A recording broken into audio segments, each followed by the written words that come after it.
వెంకటేశ్వరుణ్ణి తెలియనటువంటి వారు, వెంకటేశ్వరుడి యొక్క దర్శనం చెయ్యని వారు, ఏడుకొండలు ఎక్కని వారు ఎవరు ఉండరు. తెలుగువారి ఇలవేలుపువై అంటారు మహానుభావులు. అందుకని అందున తెలుగువారికి వెంకటాచలపతి, ఆ వెంకటరమణుడు అంటే ఉండేటటువంటి భక్తి మరింత ప్రసిద్ధం. భవిష్యోత్తర పురాణం అని, ఆ భవిష్యోత్తర పురాణము, వరాహ పురాణము మొదలైనవి వెంకటాచల మహాత్యం గురించి చాలా విశేషమైనటువంటి వర్ణనం చేసి ఉన్నాయి.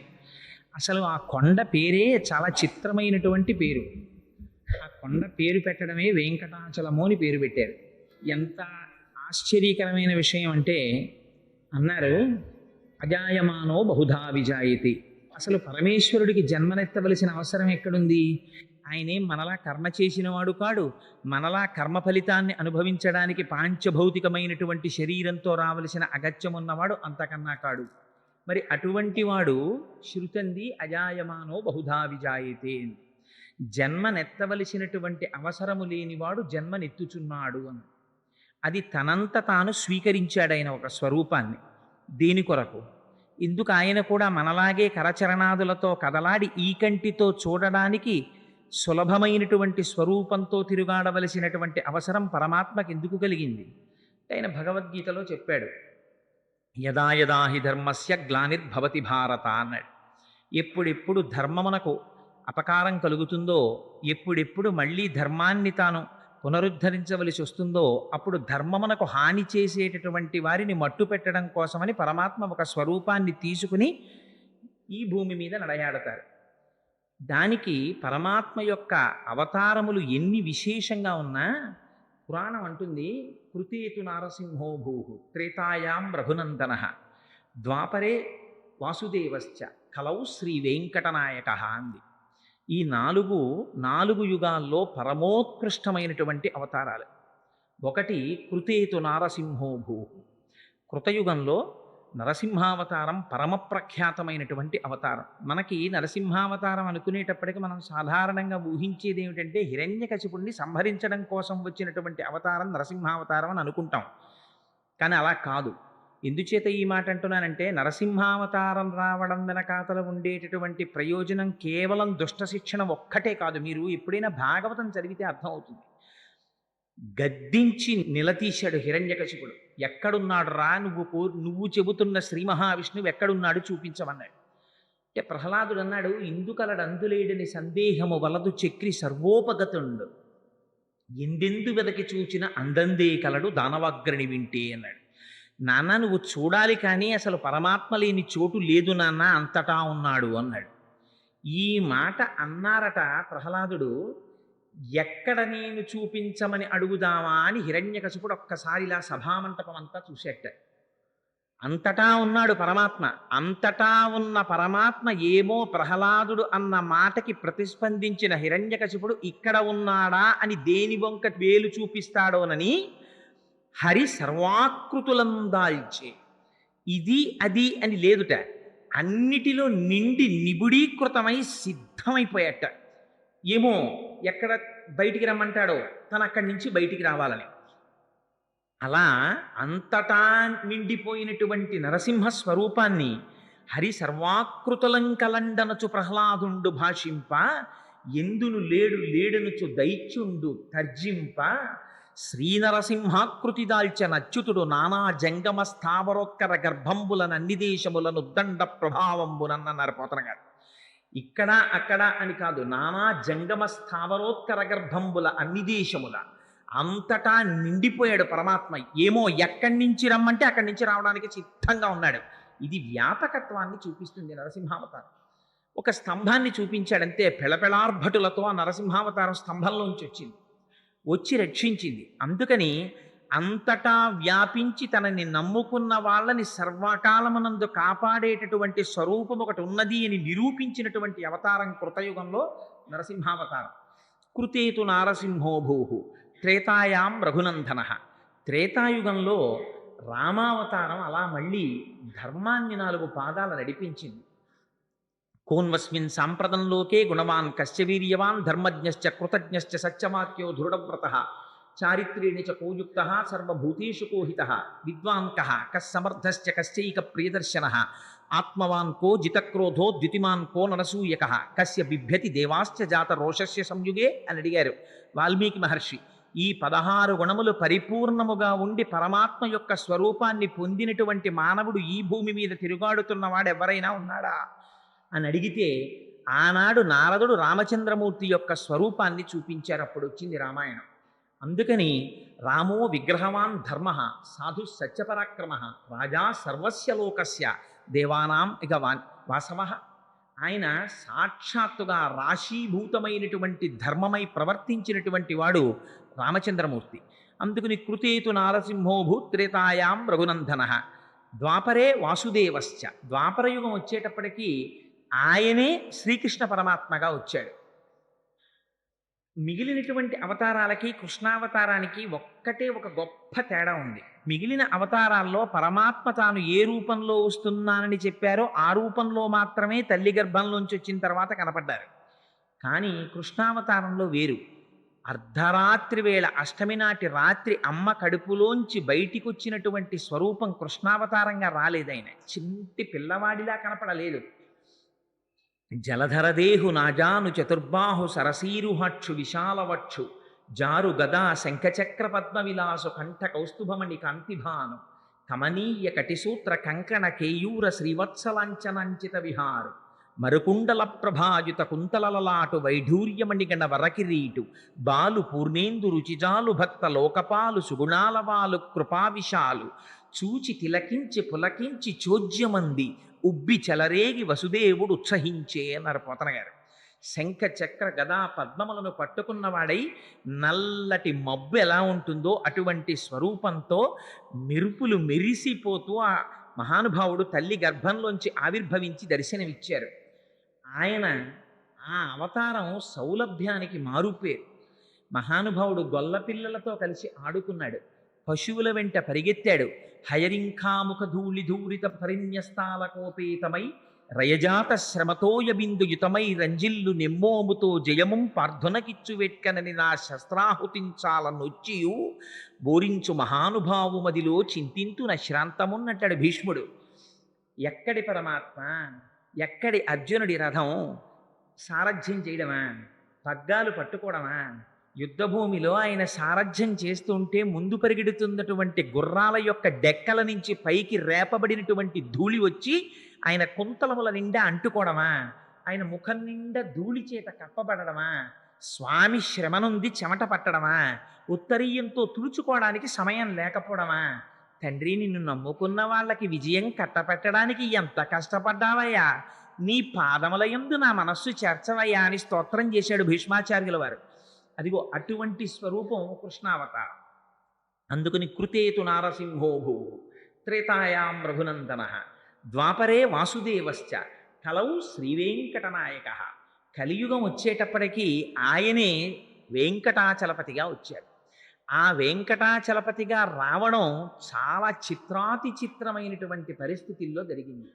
ఎందుచేత ఈ మాట అంటున్నాను అంటే, స్వామివారు వైకుంఠంలో అమ్మవారితో కలిసి సంతోషంగా గడపడం కోసమని క్రీడాద్రి, ఆనందాద్రి అనబడేటటువంటి ఒక పర్వతాన్ని సృష్టించారు.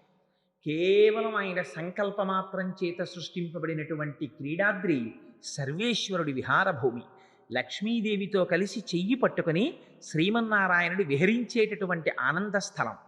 అక్కడ సెలయేళ్ళు, రకరకాలైనటువంటి పక్షులు, కలకూజితములు కూసేటటువంటి కోయిలలు, నెమళ్ళు, పురివిప్పి ఆడుతుంటేటటువంటి ఆ సోయగాలు, వాటన్నింటితో దేదీప్యమానంగా సౌందర్యానికి ఆటపట్టుగా ఉండేది ఆ క్రీడాద్రి.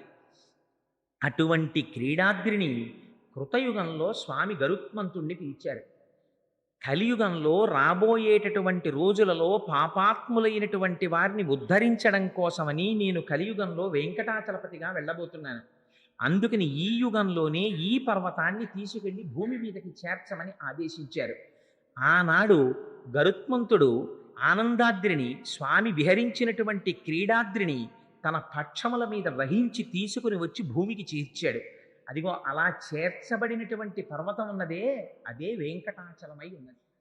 అది కృతయుగంలో ఒకే పరమాత్మ అనేక స్వరూపాల్ని పొందుతూ కలియుగంలో వెంకటాచలపతి అయినట్టే, ఆ పర్వతం కూడా కృతయుగం నుంచి ఉంది. కృతే వృషాద్రిం వక్షంతి త్రేతాయాం అంజనాచలం ద్వాపరే శేషశైలంతో కలౌ శ్రీవేంకటాచలం నామాని యుగభేదేన అని ఆ పర్వతానికి ఉన్న గొప్పతనం ఏమిటంటే అది కృతయుగంలోనూ ఉంది. కృతయుగంలో ఉన్నప్పుడు ఆ పర్వతం పేరు కృతే వృషాద్రిం వక్షంతి, దాన్ని వృషాద్రి అని పిలిచారు. కృతయుగంలో వృషాద్రి అని దాన్ని పిలవడానికి ఒక రహస్యం చెప్తారు. ఆ రోజులలో వృషభాసురుడనేటటువంటి రాక్షసుడు ఉండేవాడు. ఆయన ఆ పర్వతం మీద చేరి అక్కడ ఉండేటటువంటి సెలయేటిలో స్నానం చేసి పరమ పవిత్రంగా నారసింహ సాలగ్రామాన్ని ఉపాసన చేసేవాడు. రాక్షసుడై లోకాలన్నింటినీ పీడించినప్పటికీ ఆయన చేసినటువంటి నారసింహ సాలగ్రామోపాసన చేత విశేషమైనటువంటి బల వీర్య తేజస్సులను పుంజుకున్నాడు. మహర్షులందరూ తపస్సు చేశారు. లోకరక్షకుడు కనుక, స్థితికారుడు కనుక శ్రీ మహావిష్ణువు ప్రత్యక్షమయ్యాడు. మీకు ఏం కావాలని అడిగారు. లోకములకన్నింటికీ కంటకముగా మారాడు ఈ వృషభాసురుడు. అందుకని ఆ వృషభాసురుణ్ణి దునుమాడి మమ్మల్ని రక్షించవలసింది అని కోరుకున్నారు. నారసింహ సాలగ్రామోపాసనం చేసేటటువంటి వృషభాసురుడికి ఆ సాలగ్రామంలోంచి శ్రీ మహావిష్ణువు ప్రత్యక్షమయ్యారు. ప్రత్యక్షమైతే ఆయనంత విచిత్రమైన వ్యక్తో చూడండి. ఆయన అన్నాడు, స్వామి నాకేమీ కోరిక లేదయా, శ్రీనివాసానంత గోవింద అని ఆయన్ని పిలిచి నాకు ఒక్క కోరిక, నాకు నచ మోక్షం నచ స్వర్గం పరమేష్ట్య పదం హరేహి, నాకు స్వర్గం వద్దు, నాకు మోక్షం వద్దు, నాకు పరమేష్టి పదం వద్దు, నాకేమీ వద్దు, నాకేం కావాలో తెలుసా? శ్రీనివాసానంత గోవింద సురోత్తమ, తండ్రి నాకు ఒక్క వరం ఇయ్యి. ఏమిటా వరం? యుద్ధ భిక్షాంచదేహిమే, నాకు నీతో యుద్ధం చెయ్యాలనుందా. ఇంత స్వామి ప్రత్యక్షమైతే ఉపాధి రాక్షసోపాధి కదా. ఆయన కోరుకున్న కోరిక శ్రీ మహావిష్ణువుతో యుద్ధం చెయ్యాలి. సరే, దానికేముంది, నీ ముచ్చట తీరుస్తానన్నారు స్వామి. ఇద్దరికీ యుద్ధం ప్రారంభమైంది. బ్రహ్మాండమైన యుద్ధం జరిగింది. ఆ యుద్ధంలో శ్రీ మహావిష్ణువు ప్రదర్శించేటటువంటి మెళకువలు చూడాలని ఆయన తాపత్రయం. ఎటువంటి ఉపాధిలో ఎటువంటి సంస్కారంతో ఉన్నవాడికి అటువంటి కోరికలే పుడతాయి. రాక్షసుడు కనుక తెల్లవారి లేస్తే యుద్ధం చెయ్యడం తప్ప ఇంకొకటి తెలియనివాడు కనుక శ్రీమన్నారాయణుడు చేసే యుద్ధం ఎలా ఉంటుందో తన ఒక్కడితో చెయ్యాలని కోరిక ఆయనకి. అందుకని యుద్ధం చేశాడు. చేస్తే ఆయనలో ఉన్నటువంటి బలమంతా క్షీణించిపోయింది. మరణించడానికి సిద్ధపడుతున్నాడు. అప్పుడు స్వామి పాదములు పట్టుకుని ప్రార్థన చేశాడు. వరం యయాచే వృషభ శైలో మధబిదో స్థితి. స్వామి, నేను మరణించే సమయం ఆసన్నమైంది, నాకొక్క వరం ఇమ్మన్నాడు. ఏం కావాలన్నారు పరమాత్మ? ఈ కొండకి నా పేరు ఉండాలి, దీన్ని వృషభాద్రి అని పిలవాలి అన్నారు. సరే, అలాగే కటాక్షిస్తున్నానన్నారు. సుదర్శన చక్రాన్ని ప్రయోగించారు. ఆ వృషభాసురుని యొక్క కుత్తుక కత్తిరింపబడింది. ఆయన మరణించాడు. అందుకని కృతయుగంలో గరుత్మంతుని చేత తేబడినటువంటి ఆ ఆనందాద్రి, ఆ క్రీడాద్రి, దాన్ని వృషాద్రి అని పిలిచారు. అందుకని కృతే వృషాద్రిం వక్ష్యంతి త్రేతాయాం అంజనాచలం. త్రేతాయుగం వచ్చేసరికి అంజనాదేవి పుత్రుల కోసమని తపస్సు చేసింది అదే పర్వతం మీద. పర్వతం మీద తపస్సు చేసిన తరువాత పరమాత్మ యొక్క అనుగ్రహంగా హనుమ జన్మించారు అక్కడ. హనుమ జన్మించారు కనుక ఆ పర్వతానికి అంజనాచలం అనేటటువంటి పేరు వచ్చింది. అందుకని అదే పర్వతం ఒకనాడు కృతయుగంలో వృషాద్రి అని పిలువబడింది. అదే పర్వతం త్రేతాయుగం వచ్చేసరికి తస్మాత్ అంజనశైలో యం లోకే విఖ్యాత కీర్తిమాన్, ప్రపంచమంతటా కూడా అంజనాద్రి అనే పేరుచోటి ప్రఖ్యాతిని వహించింది. అదే పర్వతం త్రేతాయుగం దాటిన తరువాత ద్వాపరేశేషశైలంతు, ద్వాపరయుగం వచ్చేటప్పటికి అదే కొండని, ఇన్ని యుగాల నుంచి అదే కొండ, ఆ కొండని శేషశైలం అని పిలిచారు. శేషశైలమని పిలవడం వెనకాతల కూడా పురాణంలో ఒక పెద్ద ఇతిహాసం ఒకటి చెప్తారు. ఒకానొకనాడు అలా వైకుంఠపురంబులో నగరిలో ఆమూల సౌధంబుదాపల మందార వనాంతరామృత చర ప్రాతేందు కాంతోపలోత్తల పర్యంకరమా వినోదియగు ఆపన్న ప్రసన్నుండు. ఎక్కడో ఆ వైకుంఠంలో ఆ లోపల ఉండేటటువంటి అంతఃపురంలో, ఇంకా దాటి లోపలికి వెడితే ఉండేటటువంటి అమృత సరస్సు పక్కన ఉన్నటువంటి చంద్రకాంతి శిలలతో చేయబడినటువంటి అరుగు మీద లక్ష్మీదేవితో కూడి క్రీడిస్తున్నటువంటి స్వామి అంతఃపురం లోపలికి ఎవ్వరూ రాకుండా శేషుణ్ణి కాపలా పెట్టారు. ఆయన కాపలా కాస్తున్నాడు. అదే సమయంలో ఎక్కడి నుంచో వాయుదేవుడు వచ్చాడు. వచ్చి చాలా ముఖ్యమైనటువంటి కార్యం ఉంది, స్వామితో నేను ఒక్కసారి సంభాషించాలి, అంతఃపురం లోపలికి ప్రవేశిస్తానన్నాడు. అంటే శేషుడు అన్నాడు, స్వామి నన్ను ఇక్కడ కాపుదల ఉంచారు, నా అనుమతి లేకుండా నువ్వు లోపలికి వెళ్ళడానికి వీల్లేదు, ఈ సమయంలో నిన్ను నేను పంపను. ఆయన అధికారాన్ని ఆయన ప్రదర్శించాడు. అందుకని ఇప్పుడు నా అనుమతి లేకుండా నువ్వు వెళ్ళడానికి వీల్లేదు, అందుకని నిన్ను నిలువరిస్తున్నాను, ఇక్కడే ఉండిపోమన్నాడు. అంటే వాయుదేవుడు అన్నాడు, నేను చాలా ముఖ్యమైన కార్యం మీద వచ్చాను, స్వామిని సంప్రదించి తీరాలి, అందుకని లోపలికి వెడతానన్నాడు. ససేమిరా వీల్లేదన్నాడు శేషుడు.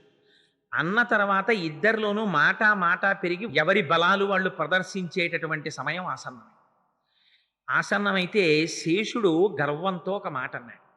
ఆయన అన్నాడు, జ్ఞాని బలే విరాగేచ విష్ణుభక్త నమత్సమ. జ్ఞానములో కాని, బలములో కాని, వైరాగ్యంలో కాని నాతో సమానమైనటువంటి విష్ణుభక్తుడు లేడు. నేను ఎటువంటి వాడిని అనుకుంటున్నావు వాయుదేవా? సదాంతఃపురే వాసః. మీ అందరూ ఎప్పుడో ఒకసారి వచ్చి భగవానుణ్ణి దర్శనం చేస్తారు, నేను అలా కాదు, ఎప్పుడూ అంతఃపురంలో ఉంటాను. పుత్రాణం అధికోహరేహే, నేను శ్రీ మహావిష్ణువుకి కన్న కొడుకు కన్నా అధికుణ్ణి, నన్ను అంతలా చూసుకుంటారు. అందరూ వెళ్ళిపోయిన తర్వాత లోపలికి వచ్చి ఏకాంత శయనంలో ఎవ్వరూ లేనప్పుడు స్వామి ఎవరి మీద పడుకుంటారో తెలుసా? నా మీద పడుకుంటారు, నన్ను పరుపు చేసుకుని పడుకుంటారు. మా అమ్మ లక్ష్మీదేవి నా మీద కూర్చుని స్వామి పాదములను ఒత్తుతూ పరవశించిపోతుంటుంది. అటువంటి ఏకాంత మందిరంలో స్వామికి పాన్పునై వారి ఆనందములకు సాక్షినైనటువంటి వాణ్ణి నేను. అటువంటి వాణ్ణి నన్ను కాదని నువ్వు లోపలికెడతావా? నువ్వెంత నేనెంత అన్నాడు. ఈ మాటలు అమ్మవారి చెవిన పడ్డాయి. అబ్బో స్వామి, శృతి మించి రాగాన పడింది, ఎవరి అహంకారాలు వాళ్ళు బయట పెట్టుకుంటున్నారు అని అనేటప్పటికి అయ్యవారు బయటికి వచ్చారు. ఆయన ఎక్కడెక్కడ అహంకారం తలెత్తుతుందో అప్పుడప్పుడు ఆ అహంకారాన్ని తీసేయడమే స్వామివారి పని. అందుకని వెంటనే స్వామి అన్నారు, మాటల చేత పౌరుష పరాక్రమాలు ఎక్కడ తెలుస్తాయో ఈ శేషుడా, అదిగో భూమి మీద క్రీడాద్రి అనబడేటటువంటి నా విహార భూమి పర్వతం గరుత్మంతుడు తీసుకెళ్లి కిందికి చేర్చాడు. నువ్వెళ్ళి ఆ పర్వతాన్ని గట్టిగా చుట్టుకో. వాయుదేవుడు తను చాలా బలవంతుడు అంటున్నాడు కదా, వాయుదేవుడు ఆ పర్వతాన్ని చిమ్ముతాడు దూరంగా. నీ బలంతో ఆ పర్వతం కదలకుండా చెయ్యి. వాయుదేవుడు కదపగలడేమో చూస్తాం. నేను కాదు నిర్ణయించవలసినది, దేవతలందరూ చూస్తారు, ఋషులందరూ చూస్తారు. కదపగలిగావా నువ్వు బలవంతుడవు. నువ్వు అంత బలంతో చిమ్మినప్పటికీ పర్వతం కదలకుండా శేషుడు చెయ్యగలిగాడా? శేషుడు బలవంతుడు. అందుకని మీ ఇద్దరు బల ప్రదర్శన చేసి ఎవరు గొప్పవారో నిర్ణయించుకోండి, మాటలు ఎందుకు అన్నారు పరమాత్మ. ఇది అహంకారం తీసేయడం కోసమని చేస్తూ ఉంటారు. అంటే గబగబా పరిగెత్తాడు శేషుడు, ఆ క్రీడాద్రిని చుట్టుకున్నాడు. చుట్టుకుని పడుకున్నాడు. పడుకునేసరికి వాయువు వచ్చారు, చూశారు. ఓహో, శేషుడు చుట్టుకుని పడుకుని నేను ఈ పర్వతాన్ని కదపలేననుకుంటున్నాడు అనుకున్నారు. కనిష్టాంగుళి సంస్పర్శ పర్వతో భోగి సంయుత. ఆ పాము చుట్టుకుని పడుకున్నటువంటి పర్వతాన్ని తన చిటికిన వేలి గోటితో కొట్టారు. కొడితే సహస్రమర్ధలక్షంచ, అది ఎక్కడికి వెళ్ళిపోయింది? 1500 లక్షల యోజనముల దూరం దక్షిణాయవు, అది దక్షిణ దిక్కుకి ఎగిరిపోయింది ఆ పర్వతం. ఎగిరిపోతే ఆ వేగానికి శేషుడు ప్రాణములే పోయినట్టుగా తల్లడిల్లిపోయాడు. అప్పుడు ఆ పర్వతము యొక్క తండ్రి అయినటువంటి మహామీరు పరిగెత్తుకొచ్చాడు. అయ్యయ్యో, ఆ క్రీడాద్రి, ఆ ఆనందాద్రి నా కుమారుడు. మీ ఇద్దరి పౌరుష ప్రతాపాలు చూపించడం కోసం నువ్వు కొట్టిన దెబ్బకి ఆ పర్వతం అంత దూరం వెళ్ళిపోతోంది, ఆ పర్వతాన్ని మళ్ళీ కాపాడమన్నారు. అంటే ఆ పర్వతాన్ని మళ్ళీ తీసుకొచ్చి వాయుదేవుడు, ఆయన ఏమో అనిలుడు, ఆయన తన వేగంతో తోశాడా, మళ్ళీ వస్తుంది, మళ్ళీ తీసుకొచ్చి యథాస్థానమనందు ఉంచాడు. ఆ ఉంచడంలోనే వెంకటాచలానికి ఉన్నటువంటి గొప్పతనం ఏమిటో తెలుసా అండి? ఆనాడు శేషాద్రిగా పావు చుట్టుకొని పడుకున్నప్పుడు ఏ స్థితిలో ఉండిపోయిందో అదే స్థితిలో ఇప్పటికీ పావు పడుకున్నట్టే ఉంటుంది ఆ పర్వతం. అందుకే శేషాచలానికి ఉన్నటువంటి ప్రఖ్యాతి, ఆ శేషుడు పడుకుంటే తోక మీద ఉండేటటువంటి దేవాలయం శ్రీశైలం ఉంటుంది. ఇంకొంచెం ముందుకొస్తే వీపు మీద ఉండేటటువంటి దేవాలయం అహోబల క్షేత్రం ఉంటుంది. అహోబిలం అహోబిలం అంటుంటారు. అహోబిలం కాదు, అహోబలం దాని పేరు. అహోబలం అహోబలం అన్నారు నరసింహస్వామి వచ్చినప్పుడు. అందుకని అహోబల క్షేత్రం ఉంది. ఇంకొంచెం ముందుకొస్తే పాము యొక్క నోటిలో శ్రీకాళహస్తి క్షేత్రం ఉంటుంది. పాము యొక్క పడగ మీద ఆనంద నిలయం ఉంటుంది. ఆ ఆనంద నిలయంలో ఆనంద నిలయాధీశుడై పరమాత్మ ఉంటారు. పరమాత్మ యొక్క స్వరూపం ఏమిటి? పరమాత్మ యొక్క స్వరూపము రాశీభూతమైనటువంటి ఆనందము. ఆనందము తప్ప ఆయనకి అన్నడూ దుఃఖం ఉండదు. దుఃఖం ఉండనివాడు కాబట్టి సర్వకాలముల యందు ఆనందంగా ఉంటాడు కాబట్టి ఆయన ఉండేటటువంటి నిలయం ఆనంద నిలయం. అందుకే మనకొక గొప్ప ప్రమాణం ఉంది.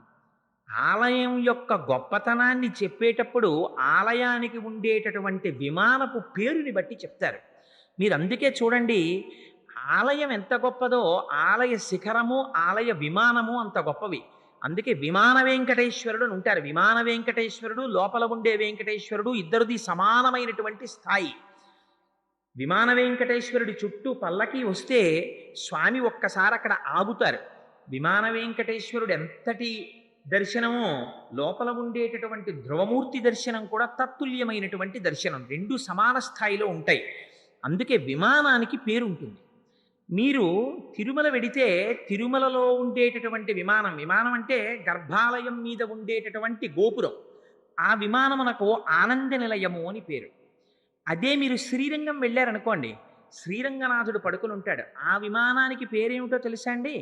ప్రణవాకార విమానము అని పేరు. అదే మీరు కంచి వెళ్ళారనుకోండి, కంచిలో వరదరాజస్వామి ఉంటారు, పుణ్యకోటి విమానము అని పేరు. విమానానికి ఉండేటటువంటి పేరుని బట్టి మీకు కలిగేటటువంటి సిద్ధి, ఆదర్శనం చేత వచ్చేటటువంటి ఫలితము నిర్ణయింపబడతాయి. శ్రీరంగం వెళ్ళి శ్రీరంగం విమానం కింద నిలబడితే ప్రణవం అర్థమవుతుంది. మీకు భగవానుడికి ఉండేటటువంటి సంబంధం తెలుస్తుంది.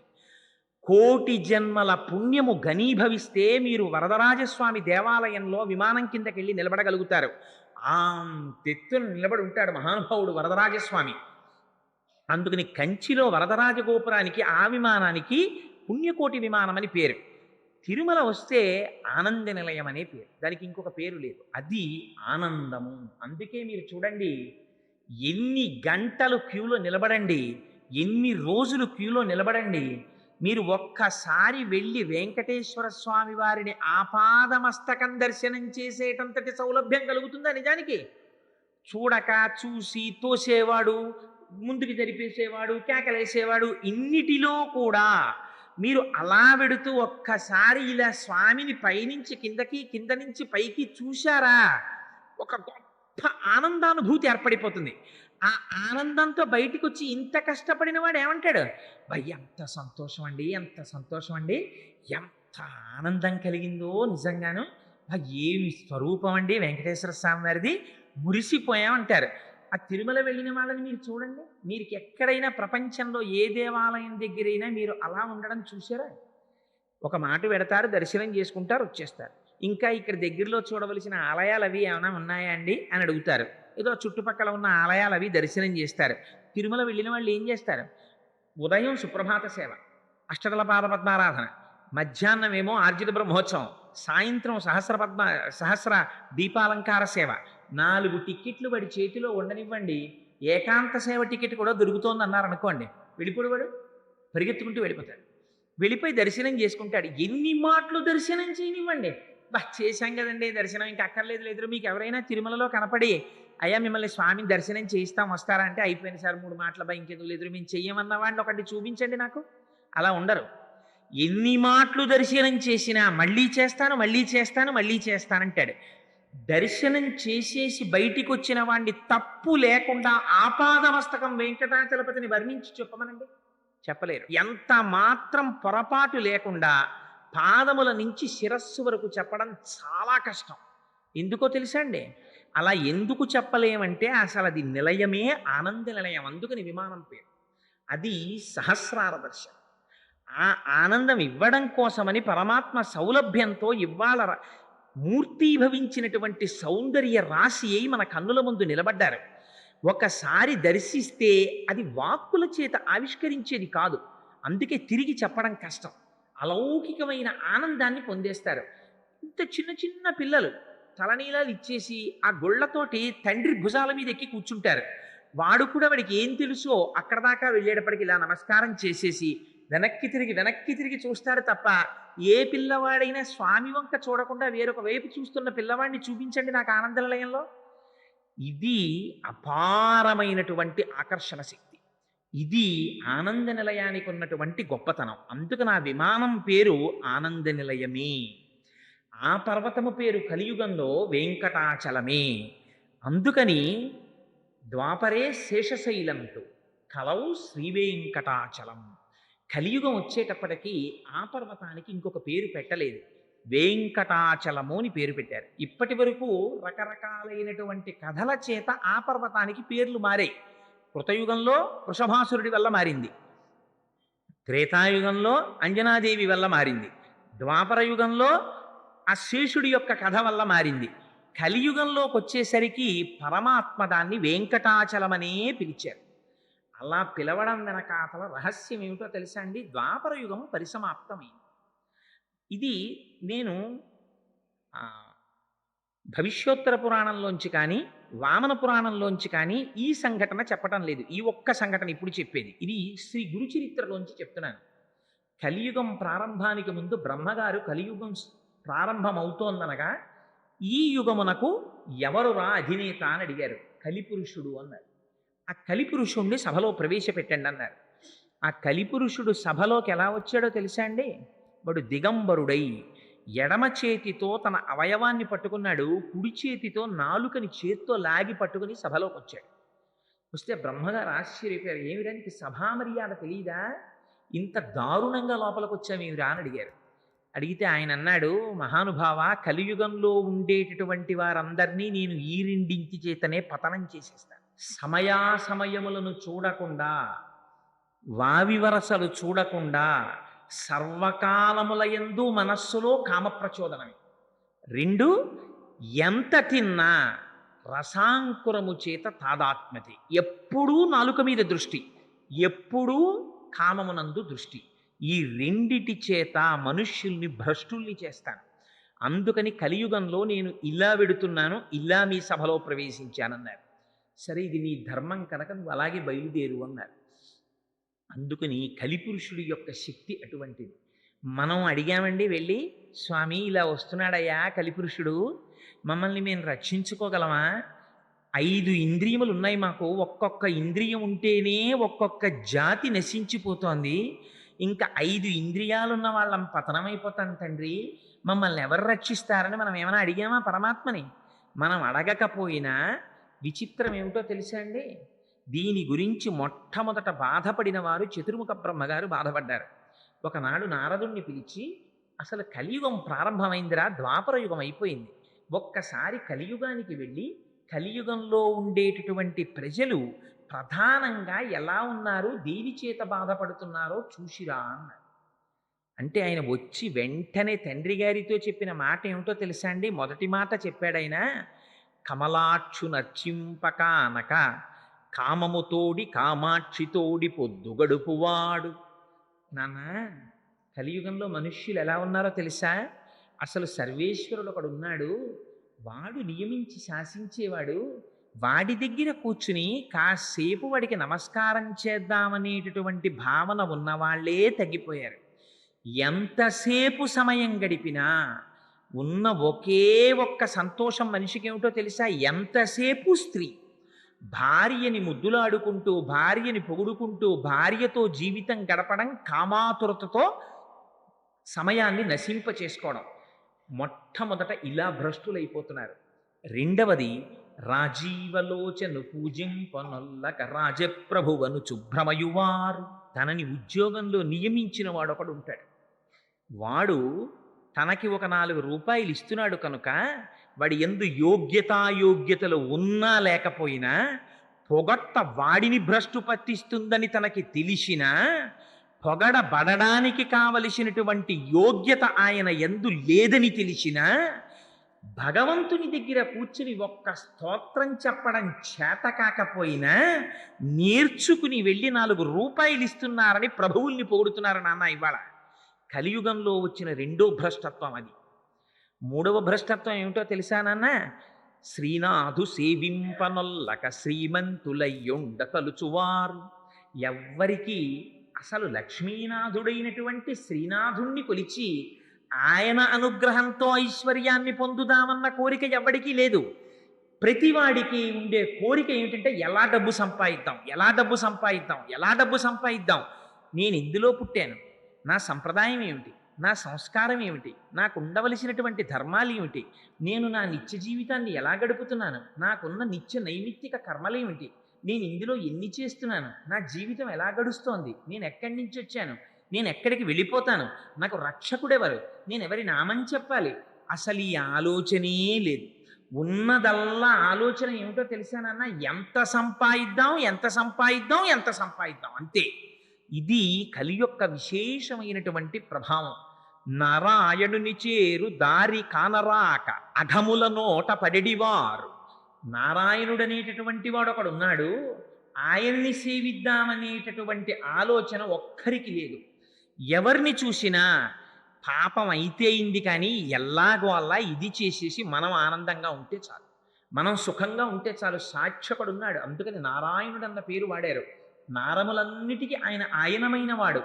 అట్లాంటి స్థితిలో లోపల వాడుండి గమనిస్తున్నాడని కూడా చూడకుండా అన్ని పాపములు చేసి మనం ఆనందంగా ఉన్నాం, ఆనందంగా ఉన్నాం, ఆనందంగా ఉన్నాం అనుకుంటూ ఊబిల్లో దిగిపోతున్నారు నాన్న మనుష్యులందరూ. నాకు వాళ్ళ యొక్క స్థితిని చూసి చాలా జాలి కలుగుతోంది. అసలు వాళ్ళు ఎలా ఉద్ధరింపబడతారు తండ్రి అని అడిగాడు. అడిగితే బ్రహ్మగారు అన్నారు, నిర్హేతుకమైన కృపతో పాపరాశి ఇంతగా పెరిగిపోతున్నప్పుడు కేవలం తన నామం చెప్తే చాలు మురిసిపోయి ఉద్ధరించగలిగినటువంటి దయాశాలి అయిన వాడు శ్రీ మహావిష్ణువు ఒక్కడే. అందుకని శ్రీ మహావిష్ణువు కలియుగంలో భూమి మీదకి వచ్చేటట్టుగా నువ్వు ప్రచోదనం జరిగేటట్టు కార్యక్రమాన్నందు ప్రవర్తించు అన్నారు. ఎందుకని? బ్రహ్మగారికి జరగబోయేటటువంటి విషయము శ్రీ మహావిష్ణువు యొక్క ఆలోచన తెలుసు కనుక.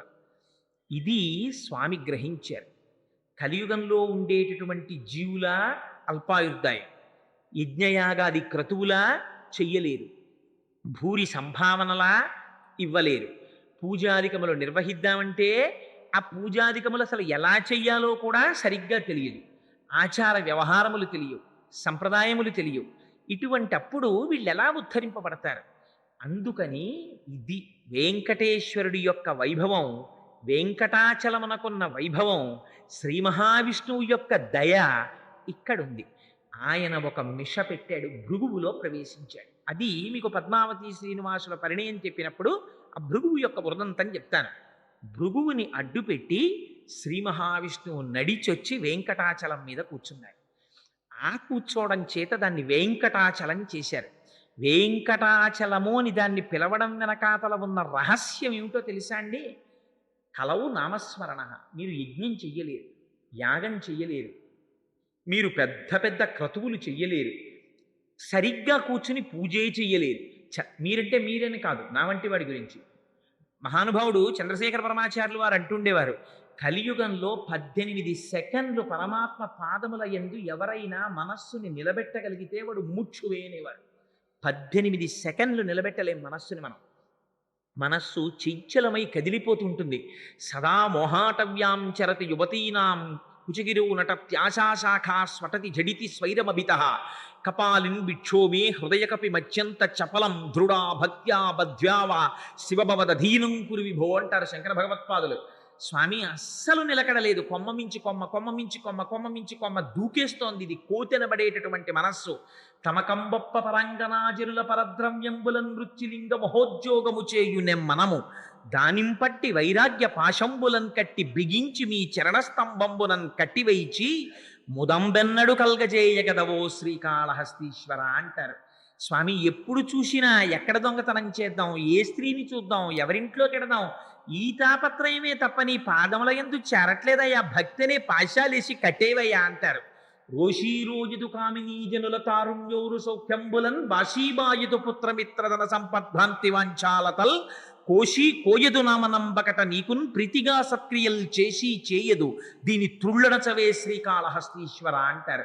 చేసినట్టుంటుంది జారిపోతుంది, స్తోత్రం చేసినట్టుంటుంది జారిపోతుంది, భక్తితో నడిచినట్టుంటుంది జారిపోతుంది, తప్ప సర్వేశ్వరుడి పాద పంజరములోకై ప్రవేశించదు. తండ్రి నీ పాద పంజరములో ప్రవేశపెట్టి నన్ను రక్షించంటారు. అదిగో ఇది మహానుభావుడు మన యందు కృప కలిగిన వాడు కనుక ఆయనే నడిచొచ్చారు. నడిచొచ్చి ఏ 10 హుండీలు పెడితే బాగుండదా? ఈ 10 హుండీలు పెట్టకూడదా? పెట్టరు. అక్కడే హుండీ యంత్రం ఉంది కింద, అది లాగుతుంటుంది. ఎందుకంత డబ్బు వేయించుకోవడం వెంకటాచలపతి? ఎందుకు వెంకటేశ్వర స్వామి తలనీలాలు పుచ్చుకోవడం ఎందుకు? మంది సృష్టించిన వాడికి మన వెంట్రుకలు తక్కువయ్యాయా? పట్టుకెళ్ళి ఈ తలనీలాలు పుచ్చుకోవడం ఎందుకు? ఆయన తలనీలాలు పుచ్చుకోవడం వెనకాతల ధనాకర్షణ యంత్రము శ్రీచక్రము ఉన్నటువంటి దాని మీద ఆ హుండీ పెట్టడం వెనకాతల రహస్యం ఉంది. అహంకారమును తీసి పుణ్యమును ఇస్తారు, ఆయన పాపమును తీస్తారు. ఆ పాపము వెంట్రుకలను ఆశ్రయించి ఉంటుంది, అందుకని వెంట్రుకలను తీస్తారు. మనకి చొక్కాకి గుండీలన్నా పెట్టుకోడు, చొక్కాకి చిరుగుందేమోనన్నా చూసుకోడు, కానీ వీధిలోకి వస్తుంటే తలకాయ మాత్రం చాలా జాగ్రత్తగా దువ్వుకుంటాడు. అన్నింటికన్నా మనిషి జీవితంలో బెంగ పెట్టుకునేది ఏమిటంటే, అయ్యో నాకు 60 ఏళ్ళు వచ్చేసాయి, నాకు 70 ఏళ్ళు వచ్చేసాయి, ఇప్పటికి నాకు సంధ్యావందనం చెయ్యడం రాదని బెంగ పెట్టుకునేవాడు ఉండడు. ఇప్పటి వరకు నేను శ్రీశైలం వెళ్ళలేదు, తిరుమల వెళ్ళలేదు, స్వామికి ఒక్క సేవ చెయ్యలేదని బెంగ పెట్టుకునేవాడు ఉండడు. దిక్కుమాల జుట్టు తెల్లబడిపోతోందని బెంగ పెట్టేసుకుంటాం. అందుకని ఆ జుట్టు తీసుకుంటాడు ఆయన. జుట్టు ఏమిటో తెలుసా అండి? అహంకార మమకారములను చూపిస్తుంది. అందుకని ఈ శిరస్సు పట్టుకెళ్ళి ఇలా ఉంచేస్తాం.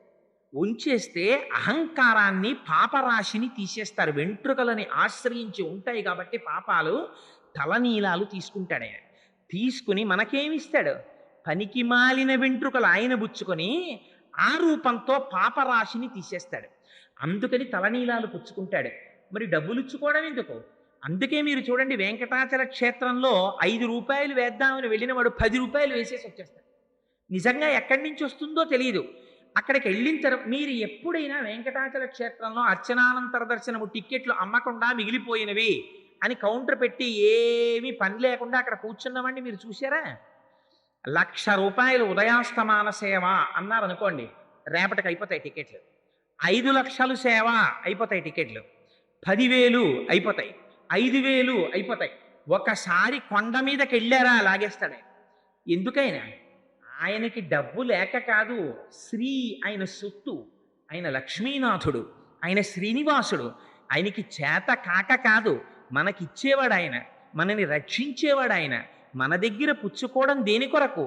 నువ్వు పుట్టి ఒక్కనాడు ఒక యజ్ఞం చెయ్యలేదు, నువ్వు ఒక్క యాగం చెయ్యలేదు, ఒక్కనాడు పీటల మీద కూర్చుని ఒక గొప్ప క్రతువు నువ్వు ఆచరించలేదు. నీకు చేసిన పాపాలో కొండలు పెరిగిపోయినట్టు పెరిగిపోతున్నాయి. అయ్యయ్యో ఎంత బాధపడిపోతావోరా ఈ వీటి చేతని అనంత ఫలితాన్ని ఇస్తానని ప్రతిజ్ఞ చేశాడు ఆయన. 1 రూపాయి తెచ్చిన హుండీలో వేశాడా, యజ్ఞం చేసిన ఫలితం ఇచ్చేస్తాను.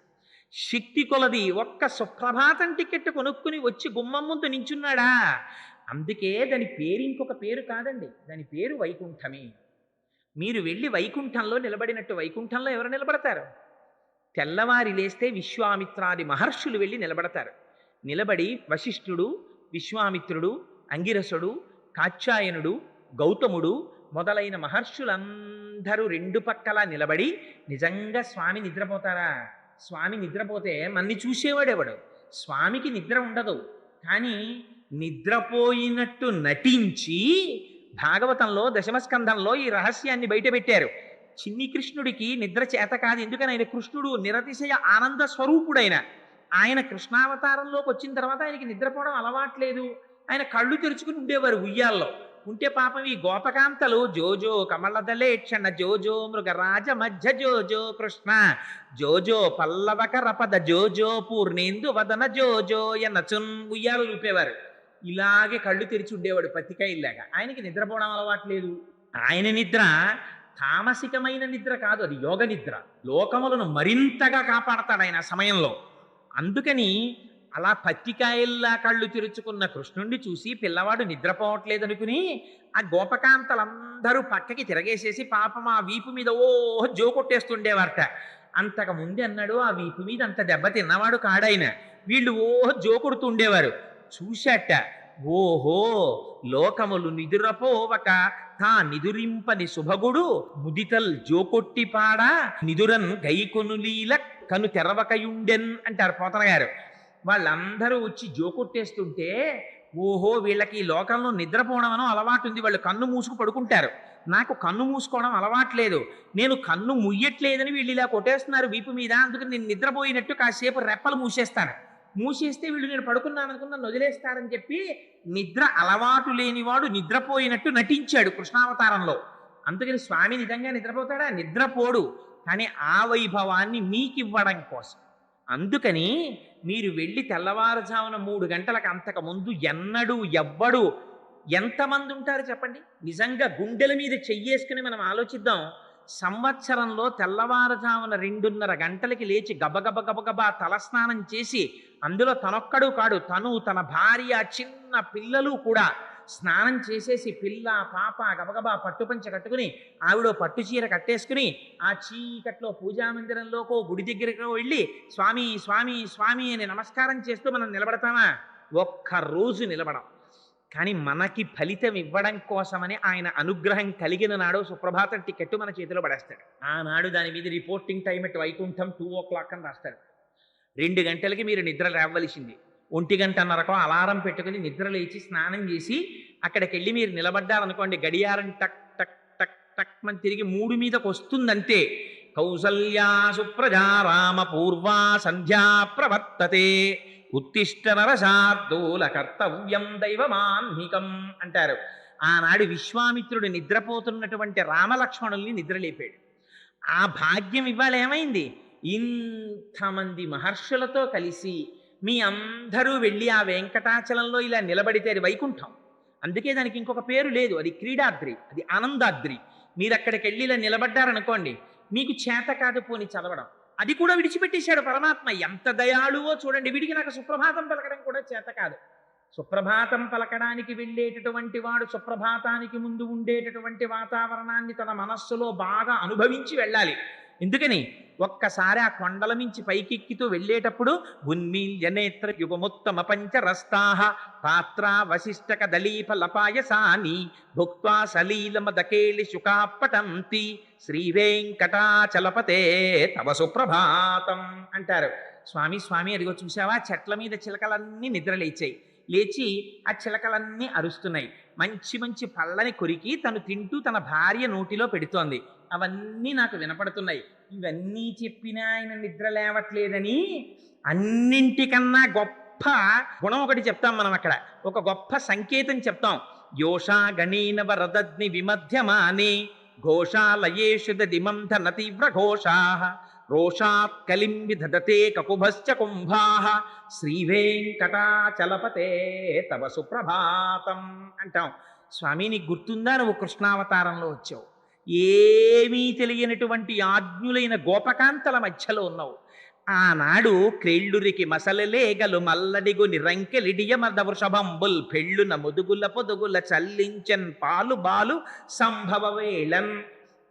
నువ్వు పుట్టావని ఆవులు కడవల కొలది పాలు ఇచ్చేస్తే పాపం మీ అమ్మ యశోద పెద్ద పెద్ద కడవలు తీసుకెళ్ళి స్తంభం దగ్గర పెట్టి తాడేసి బలంగా కవ్వాన్ని అందులోకి దింపి అది గడ్డ పెరుగు.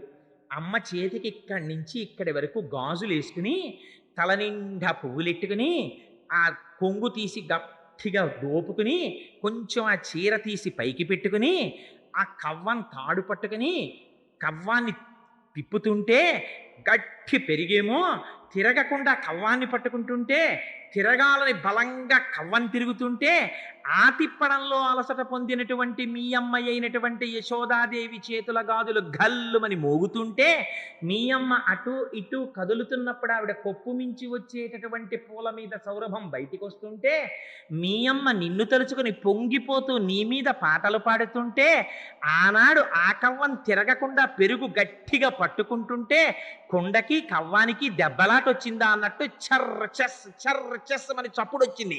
వినపట్టల్లా లోపల పడుకున్నావు, కృష్ణావతారంలో అంత అల్లరి చేశావే, బయటికి వచ్చి నిలబడి ఇంత పిలుస్తున్నావే తండ్రి బయటికి రా అంటాం. అంటే అప్పుడు ఏం చేస్తాడు ఆయన? పొంగిపోయి ఒక్కసారి, అయ్యో రాత్రి అమ్మవారితో కలిసి పడుకున్నప్పుడు అమ్మవారి వక్షోజములకు ఉన్నటువంటి కుంకుమ రేఖలు తన వక్షస్థలానికి అంటుకున్నాయి, ఇలా నేను కనపడకూడదని కూడా చూసుకోకుండా ఒక్కసారి గబగబా బయటికి వచ్చేస్తాట సంతోషంతో.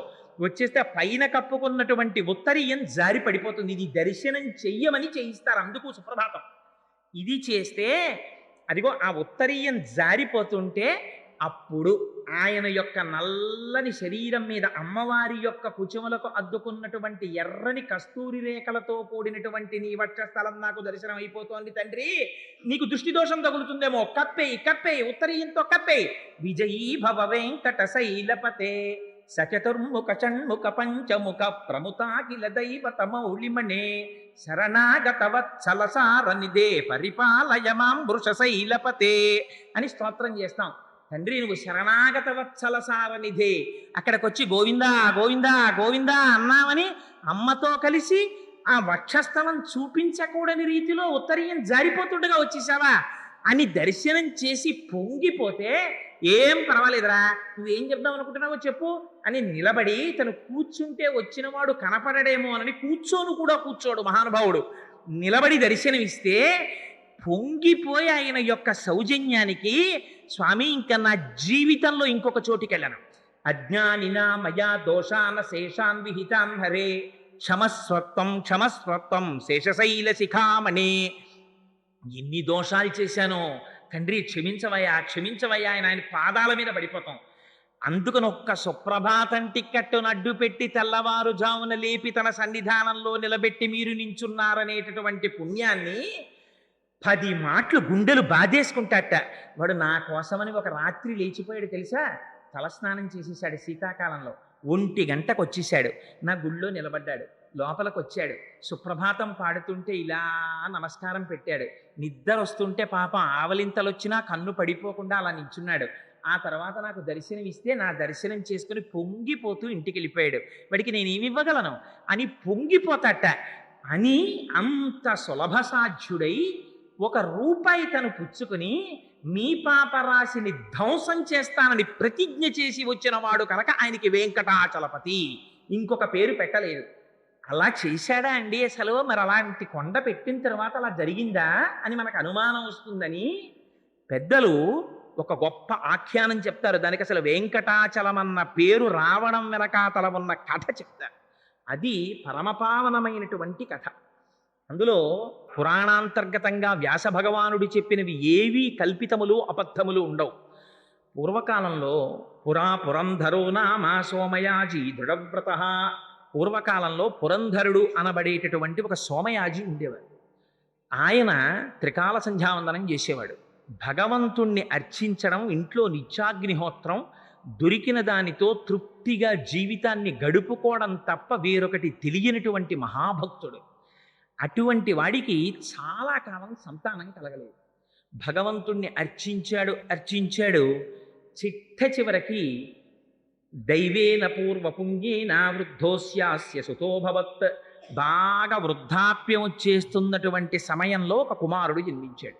ఈయన సాక్షాత్తుగా లక్ష్మీయుతుడైనటువంటి శ్రీనాథుడే నా ఇంటికి వచ్చాడనే సంతోషంతో మాధవుడు అని పేరు పెట్టుకున్నాడు. మా అంటే లక్ష్మీదేవి, ధవుడు అంటే లక్ష్మీదేవి భర్త, అందుకని మాధవుడని పేరు పెట్టుకున్నాడు. ఆ పిల్లవాడు తండ్రి చేసుకున్నటువంటి పుణ్య విశేషమో భగవంతుని అనుగ్రహమో అన్ని వేదాలు నేర్చుకున్నాడు, శాస్త్రాలు నేర్చుకున్నాడు, పురాణాలు నేర్చుకున్నాడు, నిత్యాగ్నిహోత్రీకుడు, చాలా జాగ్రత్తగా జీవితాన్ని పరమ పవిత్రంగా గడుపుతున్నాడు. అటువంటి పిల్లవాడికి ఒక రోజున అకస్మాత్తుగా ఎటువంటి వాడు భ్రష్టపట్టేటటువంటి సమయం వచ్చిందా? వ్యాసుడు దేవీ భాగవతంలో చెప్తాడు, కాలోహి బలవాన్ కర్త సతతం సుఖదుఃఖయోహో నరాణాం పరతంత్రాణం పుణ్యపాపానుయోగత అంటాడు. పతనమయ్యే సమయం వచ్చిందా కాలస్వరూపంతో బుద్ధిని ప్రచోదనం చేసి పడగొట్టేస్తుంది. అందుకే మాకురు ధనజన యవ్వన గర్వం హరతి నిమేషత్ కాలస్సర్వం మాయామయమిదమఖిలం హిత్వా బ్రహ్మపదం త్వం ప్రవిశ విదిత్వా అంటారు శంకరాచార్యుల వారు. ఇందుకురా అలా గుండెలు చూపించుకుని మురిసిపోతావు నేనని ఇవన్నీ ఉంటాయనుకుంటున్నావా? ఈ యవ్వనం, ఈ ఐశ్వర్యం, ఈ మదం ఇవేం ఉండవు. కాలస్వరూపంలో తీసేస్తాడు పరమాత్మ. తీసిన నాడు బాధపడతావు. అందుకని ఆయన పాదములు పట్టి నిలబడంటారు. అందుకని అంతటి మాధవుడికి ఎంత విచిత్రమైన కోరిక కలిగిందంటే, పట్ట పగటి వేళ మహాపతివ్రత అయినటువంటి భార్య, సూర్యుడు ప్రకాశిస్తుండగా మిట్ట మధ్యాహ్నం ఒక రోజున భార్యా సంగమాన్ని అపేక్షించాడు. అపేక్షించి భార్యని వెళ్ళి అడిగాడు, నీతో సంగమించాలని నాకు కోరికగా ఉంది అని. అంటే ఆవిడంది, తత్రాపి దివస క్రీడా అయుక్తం మునయో విదుహు నికేతనే పితామాత అగ్నిహోత్రంచ దేవరాట్. ఆవిడ ధర్మం చెప్పింది. ఎంత పాపపు పనికి ఇవాళ నీ మనస్సు ప్రచోదనమైందయా? సూర్యుడు ప్రకాశిస్తుండగా మనుష్య జన్మనెత్తి యజ్ఞోపవీతం వేసుకుని సంధ్యావందనం చేస్తూ ఇంట్లో తల్లిదండ్రులున్నారని చూడకుండా, ఇంట్లో దేవతార్చన సంపుట ఉందని చూసుకోకుండా అగ్నిహోత్రాలు వెలుగుతున్నాయి. మధ్యాహ్నం వేళ భార్యా సంగమం కోరుతున్నావా? పరమ పొరపాటు. సూర్యాస్తమయం అయిన తరువాత చీకటి పడితే కానీ భార్యా సంగమం చెయ్యకూడదు, ఓర్చుకోమందవిడ. అంటే ఆయన అన్నాడు, అంటే కలియుగం ప్రవేశించింది, ఎటువంటి వారిని కూడా భ్రష్టు పట్టిస్తున్నాడు కలిపురుషుడు. అందుకని చూపించారు మాధవుడి జీవిత చరిత్ర. ఆయన అన్నాడు, తీవ్రమైన కోరిక పుట్టిన నాడు దానిని ఉపశమింప చేయడం సాధ్యం కాదు. అగ్నిహోత్రం ఒక పక్క నుంచి ప్రజ్వరిల్లుతుంటే సాయంకాలం దాన్ని ఆర్పుతానని ఎవడైనా ఉపేక్షిస్తాడా? ఆర్పవలసిందే అన్నాడు. ఆవిడంది, ఈ పాపానికి ఒడిగట్టకు. ఇంట్లో నికేతనే పితామాత, అమ్మా నాన్నగారు అత్తమామలు ఉన్నారు, అగ్నిహోత్రం ఉంది, దేవతార్చన సంపుట ఉంది. ఇంతకుముందు ఎన్నడూ నేను ఇటువంటి కోరిక వినలేదు. కనీసం ఈ పాపం నువ్వు చేసేటప్పుడు నేను ఇంటి నుంచి బయటికి వెళ్ళిపోతాను, నీళ్లు తేవడం అనేటటువంటి మిష పెట్టుకుని నదీ తీరానికి వెడతాను, నువ్వు నదీ తీరానికి రా. ఈయన భార్య వెనకాతల నదీ తీరానికి బయలుదేరాడు. ఎటువంటి వాణ్ణి కూడా పడగొట్టగలిగినటువంటి కలిపురుషుని యొక్క శక్తి చేత ఎంత చిత్రం జరిగిందంటే, ఆయన తన భార్య వెంట వెడుతుండగా భార్య ముందు నడిచి వెళ్ళి నీళ్లు పట్టుకుని వెనక్కి తిరిగి వచ్చేస్తోంది.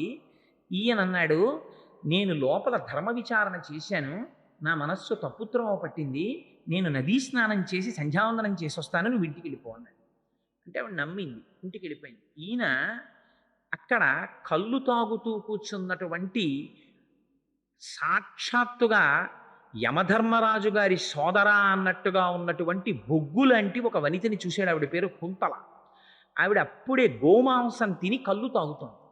ఆవిడ్ని చూసి అగ్నిహోత్రం వెలిగినట్టు వెలిగిపోతున్నాడు తేజస్సు చేత. ఆవిడ దగ్గరికి వెళ్ళి, నాకు నీతో సంగమించాలని కోరిక కలిగిందని అడిగాడు. కలిపురుషుడి యొక్క ప్రభావం ఎలా భ్రష్టు పట్టిస్తుందో చూడండి. అంటే ఆవిడంది, నువ్వు త్రికాల సంధ్యావందనం చేసే బ్రాహ్మణుడు, నీకు ఒంటి మీద యజ్ఞోపవీతం ఉంది, నీ ఇంట్లో నిత్యాగ్నిహోత్రం ఉంది, నువ్వు నీ తండ్రి మీ ఇద్దరి పేర్లు చెప్తే ఈ ఊరంతా లేచి నిలబడుతుంది. అటువంటి వాడివి నేను ఇప్పుడే గోవుని సంహరించి దాని మాంసం తిన్నాను, నేను కళ్ళు తాగుతున్నాను, నా లోపల నుంచి పరమ భయంకరమైన దుర్వాసన వస్తుంది, మేము అసలు స్నానం చెయ్యను చాలా రోజుల పాటు, అనిత్యమైనటువంటి ఇటువంటి శరీరంతో నీ శరీరాన్ని కలుపుతానని కోరుతున్నావా? నా మాట విను, నీకు ఇటువంటి కోరిక తగలవు, తిరిగి వెనక్కి వెళ్ళిపోమని. అంటే ఎంత దుర్మార్గమైన పని చేశాడంటే, ఆ రోజున ఆ బ్రాహ్మణుడు మిట్ట మధ్యాహ్నం వేళ కళ్ళు తాగి ఉన్నటువంటి కుంతల అన్న స్త్రీని బలాత్కారముగా అనుభవించాడు బ్రాహ్మణుడై. ఇది కలిపురుషుడి యొక్క ప్రభావం. ఇంకా ఇంతకన్నా ఎవరు భ్రష్టు పట్టింపబడరు కనుక. పట్టిస్తే ఆవిడంది ఎంత అసహ్యం వేసిందంటే, త్వజయజ్ఞోపవీతంతే ముండయిత్వా శిరస్తథ అబ్రాహ్మణ్యముపాగమ్య భక్ష గోమాంసముత్తమం అని. ఇటువంటి దౌర్భాగ్యపు పని చేసి నీ ఒంటి మీద యజ్ఞోపవీతం వేసుకు తిరుగుతున్నావా? నీకు సిగ్గు లేకపోతే నాకు సిగ్గుండద్దు? నాతో కలిసి సంగమించావు కనుక యజ్ఞోపవీతం తీసి అవతల పారాయి, తీసి విసిరిశాడు. ముండయిత్వా శిరస్తథ, శిఖ లేకుండా శిరస్సంతా గుండు చేయించేసుకున్నాడు. భక్ష గోమాంసముత్తమం, ఆవు మాంసం తినండి. ఒక ఆవును చంపేశా, మాంసం తినేశాడు. కళ్ళు తాగేశాడు. నువ్వు తప్ప నాకు ఈ ప్రపంచంలో ఏదీ అక్కర్లేదన్నాడు. వింటల్లా మనం? ఇంతే కలి యొక్క ప్రభావం అంటే. చూపించారు దీన్ని. ద్వాపరయుగం పూర్తి అయ్యేసరికే ఎంత భ్రష్టు పట్టేస్తుందో చూపించారు. అంటే ఆయన చాలా సంతోషపడిపోయాడు. నిజంగా ఆవిడది ఎంత సంస్కార బలమో. ఆవిడంది పరస్త్రీ సంగ దోషేన బహంతి బహవోగతాహ. ఇంతకుముందు ఇలా పరస్త్రీ సంగమాన్ని కోరుకున్నటువంటి ఎందరో మహాపురుషులైన వాళ్ళు కూడా నశించిపోయారు. నువ్వేదో చాలా గొప్పవాణ్ణి అనుకుంటున్నావు, నువ్వు కూడా నశించిపోతున్న వారి జాబితాలో నీ పేరు పడిందని. ఆయన వినలేదు, ఆవిడితో కలిసి తిరిగాడు. నీకన్న సౌందర్య రాశి నాకు ప్రపంచంలో ఎక్కడ దొరుకుతుందని ఆమెతోనే జీవితాన్ని గడిపాడు. చిత్రం ఏమంటే ఒకనాడు కాలము మృత్యుస్వరూపంగా వచ్చి ఆవిడ్ని కబళించింది. ఆవిడ మరణించింది. కుంతల మరణించిందని తాను పరివేదన చెంది ఊరు విడిచిపెట్టి పిచ్చివాళ్ళ అడవిని బట్టి తిరిగాడు. తన భార్యని మర్చిపోయాడు, తన తండ్రిని మర్చిపోయాడు, తన తల్లిని మర్చిపోయాడు. బెంగ పెట్టుకుని తల్లి మరణించింది, తండ్రి మరణించాడు. ఉన్నదొక్కగానొక్క కుమారుడు, అంచేష్టి సంస్కారం చెయ్యలేదు, తద్దినం పెట్టలేదు, పెట్టకుండా తిరుగుతున్నాడు. భార్య అనాథయ్యి విలపిస్తూ ఇంటి పట్టు నుండిపోయింది. తను తిరుగుతున్నాడు. తినడానికి తిండి కూడా దొరకనటువంటి స్థితిలో పడిపోయి ఉన్నాడు ఒక రోజున. అటువంటి స్థితిలో ఉత్తర భారతదేశం నుంచి తిరుమల యాత్ర చెయ్యడం కోసమని ఒక రాజు తన బృందంతో వెళ్ళిపోతున్నాడు. ఆ రోజులలో తిరుమల క్షేత్రానికి కొండల మీదకి ఎవరు వెళ్ళేవారు కాదు. అందుకే 4 దేవాలయాలు కింద కట్టారు. వెంకటేశ్వర స్వామి వారి దేవాలయాలు ఆ రోజుల్లో కొండ మీదకి వెళ్ళలేకపోయారని. ఎందుకంటే అంత భయంకరమైన దోమలు పాములు ఉండేవి, అప్పుడు విషక్రిములు ఉండేవి. ఆ చింత చెట్టు దగ్గరికి, సంపంగి చెట్ల దగ్గరికి అసలు ఎవరు వెళ్ళేవారు కాదుట. అదిగో అటువంటి స్థితిలో ఆ రాస పరివారంతో కలిసి తాను కూడా బయలుదేరి ఆ మాధవుడి అదృష్టం ఎక్కడ దొరికిందంటే తెలిసో తెలియకో తిరిగి వెంకటాచలం వైపుకి నడక మొదలెట్టాడు. వెంకటాచలానికి వెడుతున్నామన్నారు. వెంకటాచలమా పర్వతానికి నేను వస్తానన్నాడు. వాళ్ళతో బయలుదేరాడు. తాను బ్రాహ్మణుడయ్యుండి భుక్తశేషం తిన్నాడు. వాళ్ళు తినగా మిగిలిపోయిన విస్తళ్ళు పారేస్తే అందులోది తీసుకుని తాను తిన్నాడు. తిని వాళ్ళతో పాటు వెళ్ళాడు. స్వామి అక్కడికి వెళ్ళిన తరువాత చిత్రం ఏమిటంటే వాళ్ళు కపిలతీర్థానికి వెళ్ళారు. కపిలతీర్థానికి వెళ్ళి అసలు వెంకటాచలంలో వెంకటేశ్వర స్వామి వారి దర్శనం చెయ్యడానికి ముందు చెయ్యవలసినటువంటి పని ఇది. వెంకటాచల వైభవం మొట్టమొదట కపిలతీర్థాన్ని దర్శనం చెయ్యాలి. చేసి కపిలతీర్థంలో స్నానం చేసి అక్కడ ఉన్నటువంటి కపిలేశ్వర స్వామి వారి దర్శనం చేసి వీలైతే ఒక రాత్రి అక్కడ పడుకుని కొండెక్కాలి. ఎందుచేత ఈ మాట చెప్తున్నానంటే దీన్ని పురాణంలో ఎంత స్పష్టంగా మాట్లాడారంటే వెంకటేశ్వర స్వామి వారు ఎంతటి సనాతనులో క్రింద ఉన్నటువంటి లింగ స్వరూపాన్ని పొందినటువంటి ఈశ్వర స్వరూపం శివకేశవులని 2 ఉంటాయా? ఉన్నదొకటే. అది కూడా అంత సనాతనమైనటువంటి లింగం. ఎందుచేత ఈ మాట నేను చెప్తున్నానంటే పురాణంలో అంటారు దాని గురించి, పాతాళే పూజితం లింగం కపిలేన మహాత్మన యత్ లింగం. అదే శివలింగాన్ని తీసుకొచ్చి మళ్ళీ భూమి మీదకి వచ్చింది. అది ఎంత చిత్రంగా వచ్చిందంటే ఒకానొకప్పుడు కృతయుగంలో ఆ శివలింగాన్ని పాతాళంలో కపిల మహర్షి పూజ చేసేవారు. ఆ శివలింగం కపిల మహర్షి అప్పుడప్పుడు భూమి మీదకి సొరంగ మార్గంలో బయటికి వస్తుండేవారు. ఈ శివలింగం పెరగడం మొదలుపెట్టింది. పెరగడం మొదలెట్టి పాతాళంలోంచి పైకొచ్చి భూమిని ఛేదించుకుని పైకొచ్చింది. పైకి వస్తే త్రేతాయుగంలో దాన్ని అగ్నిహోత్రుడు పూజించాడు. అందుకని దానికి అగ్నిలింగం అని పేరు. అదే లింగాన్ని ద్వాపర యుగంలో సుదర్శన చక్రం పూజ చేసింది. కలియుగంలో ఆ శివలింగం మరీ పెరిగిపోతుంటే అందుకే ఇప్పటికీ మీరు కపిలలింగాన్ని చూడండి, దీర్ఘచతురస్రాకారంలో పెద్ద లింగం ఉంటుంది, 3 అడుగులు ఎత్తు ఉంటుంది. అది ఆ లింగం ఇంకా పెరిగిపోతుంటే కామధేను వచ్చింది. అందుకే మీరు ఇప్పటికీ ఎప్పుడైనా కపిలలింగాన్ని దర్శనం చేస్తే స్పష్టంగా కనపడుతుంది. ఆ శివలింగం మీద కామధేనువు తన పాదాన్ని ఉంచి మా వర్ధస్య, ఇక నువ్వు పెరగకు అని అడిగి క్షీరధారలతో అభిషేకం చేసింది. 3 కన్నులు కనపడతాయి ఆ శివలింగానికి.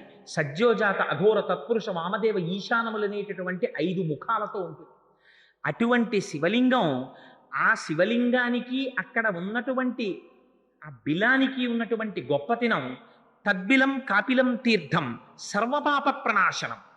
ఆయనతో పాటే శివలింగంతో పాటే భూమిలో కింద పాతాళలోకంలో ఉండేటటువంటి భోగవతి అనబడేటటువంటి గంగ యొక్క పాయ పైకి ప్రవహించి కపిల తీర్థం కింద ఏర్పడింది. అందులో ఒక రహస్యం ఉంది. నేను ఆ మధ్య కాలంలో ఒక చోట చదివాను. అక్కడ ఒక ఆయన దాని గురించి తెలుసుకుని, మీకు అర్జెంటుగా బైపాస్ సర్జరీ చెయ్యాలి, మీరు బ్రతకరు అని డాక్టర్ల చేత చెప్పబడినటువంటి వ్యక్తి అనుకోకుండా కార్తీక మాసంలో సోమవారం నాడు మధ్యాహ్నం ఆ కపిల ఆ క్షేత్రంలో పైనుంచి పడేటటువంటి జలధార కింద స్నానం చేసి ఆపరేషన్ చేయించుకోవడం కోసమని మళ్ళీ వెళ్ళారు. మళ్ళీ ఆయనకి ఈసీజీ తీసి ఎక్స్రే తీస్తే ఆయనకు అసలు ఏ బ్లాక్ లేదు, మేము ఏమైనా పొరపాటు పడ్డామా, మీకు ఆపరేషన్ చేయాలని మీకు ఎలా చెప్పాము అని డాక్టర్లు తిప్పి పంపించారు. ఎంత చిత్రం అంటే దాని గురించి పురాణంలో ఒక ప్రమాణవాక్యం ఉంది. ఇప్పటికీ ఏం చెప్తారంటే కార్తీక మాసంలో అది ఎంత గొప్ప విశేషం అంటే 3 లోకములలో ఉండేటటువంటి సమస్త పుణ్యతీర్థములు కూడా త్రైలోక్యే సర్వతీర్థాని కార్తీకే మాసి పర్వణి, కార్తీక మాసంలో వచ్చేటటువంటి సోమవారం నాడు, శనివారం నాడు, ఏకాదశి, అమావాస్య, పౌర్ణమి తిథులలో మధ్యాహ్నం వేళ మధ్యాహ్నే కాపిలే తీర్థే అక్కడికొచ్చి సాన్నిధ్యం యాంతి పార్వతి అని చెప్పారు పరమశివుడు. మిట్ట మధ్యాహ్నం వేళ 12 గంటల సమయంలో కార్తీక మాసంలో ఈ తిథులలో దశనాడిక ఒక్క 10 నిమిషాల సేపు మాత్రం ఆ జలధారలలో సమస్త తీర్థములు ఆవహించుంటాయి. ఆ కపిల తీర్థంలో స్నానం చేస్తే ఒక గొప్ప శక్తి ఉంది. తల్లిదండ్రులకి తద్దినం పెట్టడం పొరపాటునో గ్రహచారం చేతో అజ్ఞానం చేతో మానేసినటువంటి వాళ్ళకి మళ్ళీ పితృదేవతానుగ్రహం కలుగుతుంది. వాళ్ళు పితృదేవతలకి కర్మ చేసినటువంటి వాళ్ళతో సమానం అవుతారు. అదిగో అంత శక్తి కలిగినటువంటి కపిల తీర్థంలో ఈ మాధవుడు తెలిసో తెలియకో స్నానం చేశాడు.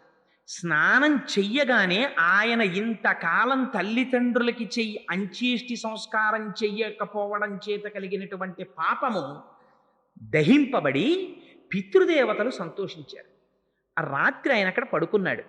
పడుకునుండగా మహానుభావుడు శివుడి అనుగ్రహం కలిగితే విష్ణువు దగ్గరికి చేరుస్తాడు, విష్ణు అనుగ్రహం కలిగితే శివుడి దగ్గరికి చేరుస్తాడు. ఉన్నది ఒకటే స్వరూపం కదా. అందుకనే కపిలతీర్థంలో ఉండేటటువంటి శివలింగానికి ఒక గొప్పతనం ఉంది.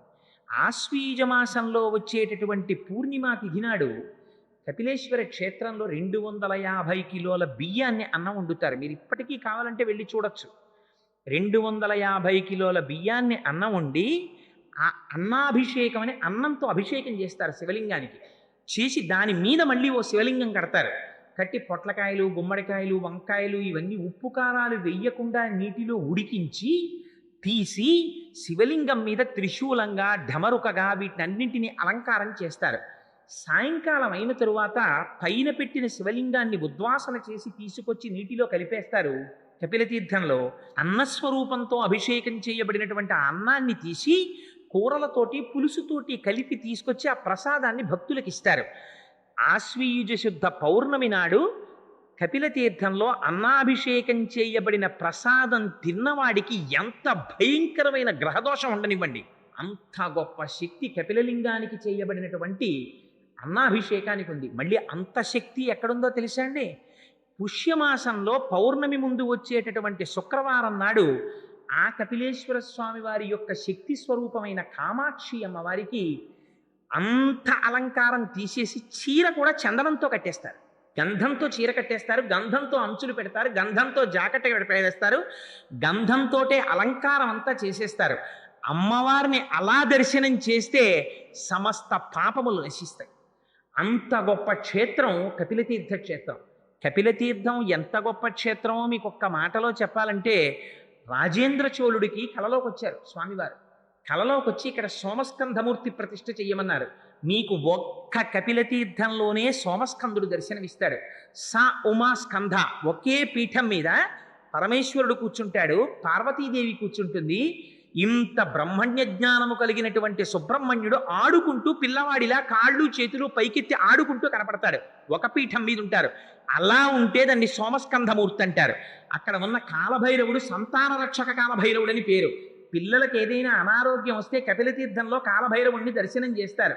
దర్శనం చేసి దేవరాజ సేవ్యమాన పావనాంగ్రి పంకజం వ్యాళయజ్ఞ సూత్ర బిందు శేఖరం కృపాకరం నారదాది యోగి బృంద వందితం దిగంబరం కాశికాపురాధినాథ కాలభైరవం భజేత్తని ఆయన్ని ఒక్కసారి తలుచుకుంటే చాలు. కపిలతీర్థంలో ఉన్న కాలభైరవుణ్ణి అర్ధరాత్రి వేళ ఎప్పుడైనా ప్రమాదకరమైన సమయంలో ఒక్కడు బయటికి వెళ్ళేటప్పుడు కపిలేశ్వర కాలభైరవ అని తలుచుకుని బయటికి ఎడితే వాడికి విషక్రిముల వలన కానీ దారి దొంగల వలన కానీ భయం కలగకుండా స్వామి రక్షణ వహిస్తాడు. సోమస్కంధమూర్తి, సుబ్రహ్మణ్యుడు, నాగులపట్టి, కాలభైరవుడు, అమ్మవారు, అయ్యవారు, ఇన్ని వెలిసిన క్షేత్రం. పైగా అది కూడా స్వయంభూ. వెంకటేశ్వర స్వామి వారు ఎలా స్వయంభువో కపిలతీర్థంలో ఉన్నటువంటి కపిలేశ్వరుడు కూడా స్వయంభూ. ఆ లింగం కూడా మొదట్లో తెల్లగా ఉంటుంది, మధ్యలో పచ్చగా ఉంటుంది, పైన ఎర్రగా ఉంటుంది, 3 రంగులతో ఉంటుంది. అన్నిటికన్నా చాలా ఆశ్చర్యకరమైనటువంటి విశేషం, ఆ ఆలయంలో కూడా పక్కనే చండీశ్వరుడు కూడా ఉంటాడు. చిటికల చండీశ్వరుడు, ఆయన దగ్గరికి వెళ్ళి మనం ఫలితాన్ని అపేక్షించి రావాలి. శివలింగాలు స్వయంభూలింగాలను ఉంటాయి, దైవిక లింగాలను ఉంటాయి. మనకి విశాఖపట్నంలో బుర్రా కేవ్స్లోకి వెడితే పైనుంచి నీటిధార కొండ పైనుంచి పడుతూ ఉంటుంది. పడితే నీటి చుక్క పడిన చోటల్లా శివలింగం పైకి లేస్తూ ఉంటుంది. అలా నీటి చుక్క పడినప్పుడల్లా పెరిగి అంతంతెత్తు పైకి లేచిపోయిన శివలింగాలు ఉన్నాయి బుర్రా గుహల్లో. అలా దైవికంగా ఏర్పడిన లింగాలైతే వాటిని దైవీ లింగాలు అంటారు. దేవతలు ప్రతిష్ఠిస్తే దేవతాలింగములు అంటారు. అలా కాకుండా ఋషులు ప్రతిష్ఠిస్తే వాటిని ఆర్షలింగములు అంటారు. మనుష్యులు ప్రతిష్ఠ చేస్తే మానుషలింగములు అంటారు. రాక్షసులు ప్రతిష్ఠ చేస్తే రాక్షసలింగములు అంటారు. నదుల యొక్క పరివాహంలో కోత చేత ఏర్పడితే బాణలింగములు అంటారు. ఇది ఒకదానికన్నా ఒకటి శక్తివంతం. ఇంత శక్తివంతం స్వయంభూలింగం కపిలతీర్థంలో. అటువంటి కపిలతీర్థంలో ఆ కపిలేశ్వర స్వామి వారి సన్నిధానంలో ఉన్నటువంటి కపిలతీర్థంలో తెలిసో తెలియకో ఆ మాధవుడు స్నానం చేశాడు. స్నానం చేసి రాత్రి పడుకున్నాడు. పరమ గాఢాంధకారం. ఆ రోజుల్లో ఎవ్వరూ కొండ మీదకి నడిచి ఎక్కేవారు కాదు. అటువంటి సమయంలో అతనికి లోపల నుంచి ప్రచోదనం కలిగింది. ఏది ఏమైపోని ఎంత పొరపాటు చేశాన్రా, ఇది వెంకటాచలం అంటే. మీరు తెలిసి కాని తెలియక కాని ఒకసారి ఆ కొండ పాదాల దగ్గరికి వెళ్ళారా, అంతగా లాక్కుని పాపరాశిని ధ్వంసం చేస్తుంది. ఇంకా ఇప్పటికే ఆలస్యం అయిపోయింది, నా జీవితంలో ఇన్ని తప్పులు చేశాను, ఒక్కసారి ఈ వెంకటాచల పర్వత శిఖరాలు అధిరోహించాలనుకున్నాడు. ఇంకా రాచపరివారాన్ని నిద్రలేపలేదు, తనకొక్కడికి ప్రమాదం వస్తుందని ఆలోచించలేదు. ఒక్కడు లేచి వెళ్ళిపోవడం మొదలెట్టాడు కొండ మీదకి. ఆ వెళ్ళిపోవడంలో విచిత్రం ఎక్కడ జరిగిందంటే, వెంకటాచల పర్వత శిఖరముల దాకా వెడుతున్నట్ట. అక్కడ వెంకటాచలంలో ఉండేటటువంటి చెట్లు, పుట్టలు, రాళ్ళు, చెరువులు, పక్షులు అందరూ కూడా శ్రీమన్నారాయణుడి గురించి తపస్సు చేసేటటువంటి మహాపురుషులందరూ అక్కడ ఉంటారు. అందుకే అనంతాళ్వార్లు భగవద్ రామానుజాచార్యుల వారిని కొండ మీదకి రమ్మని అడిగితే, నేను ఎక్కడికైనా వస్తాను కానీ తిరుమల కొండ మీదకి మాత్రం నేను రానన్నారు.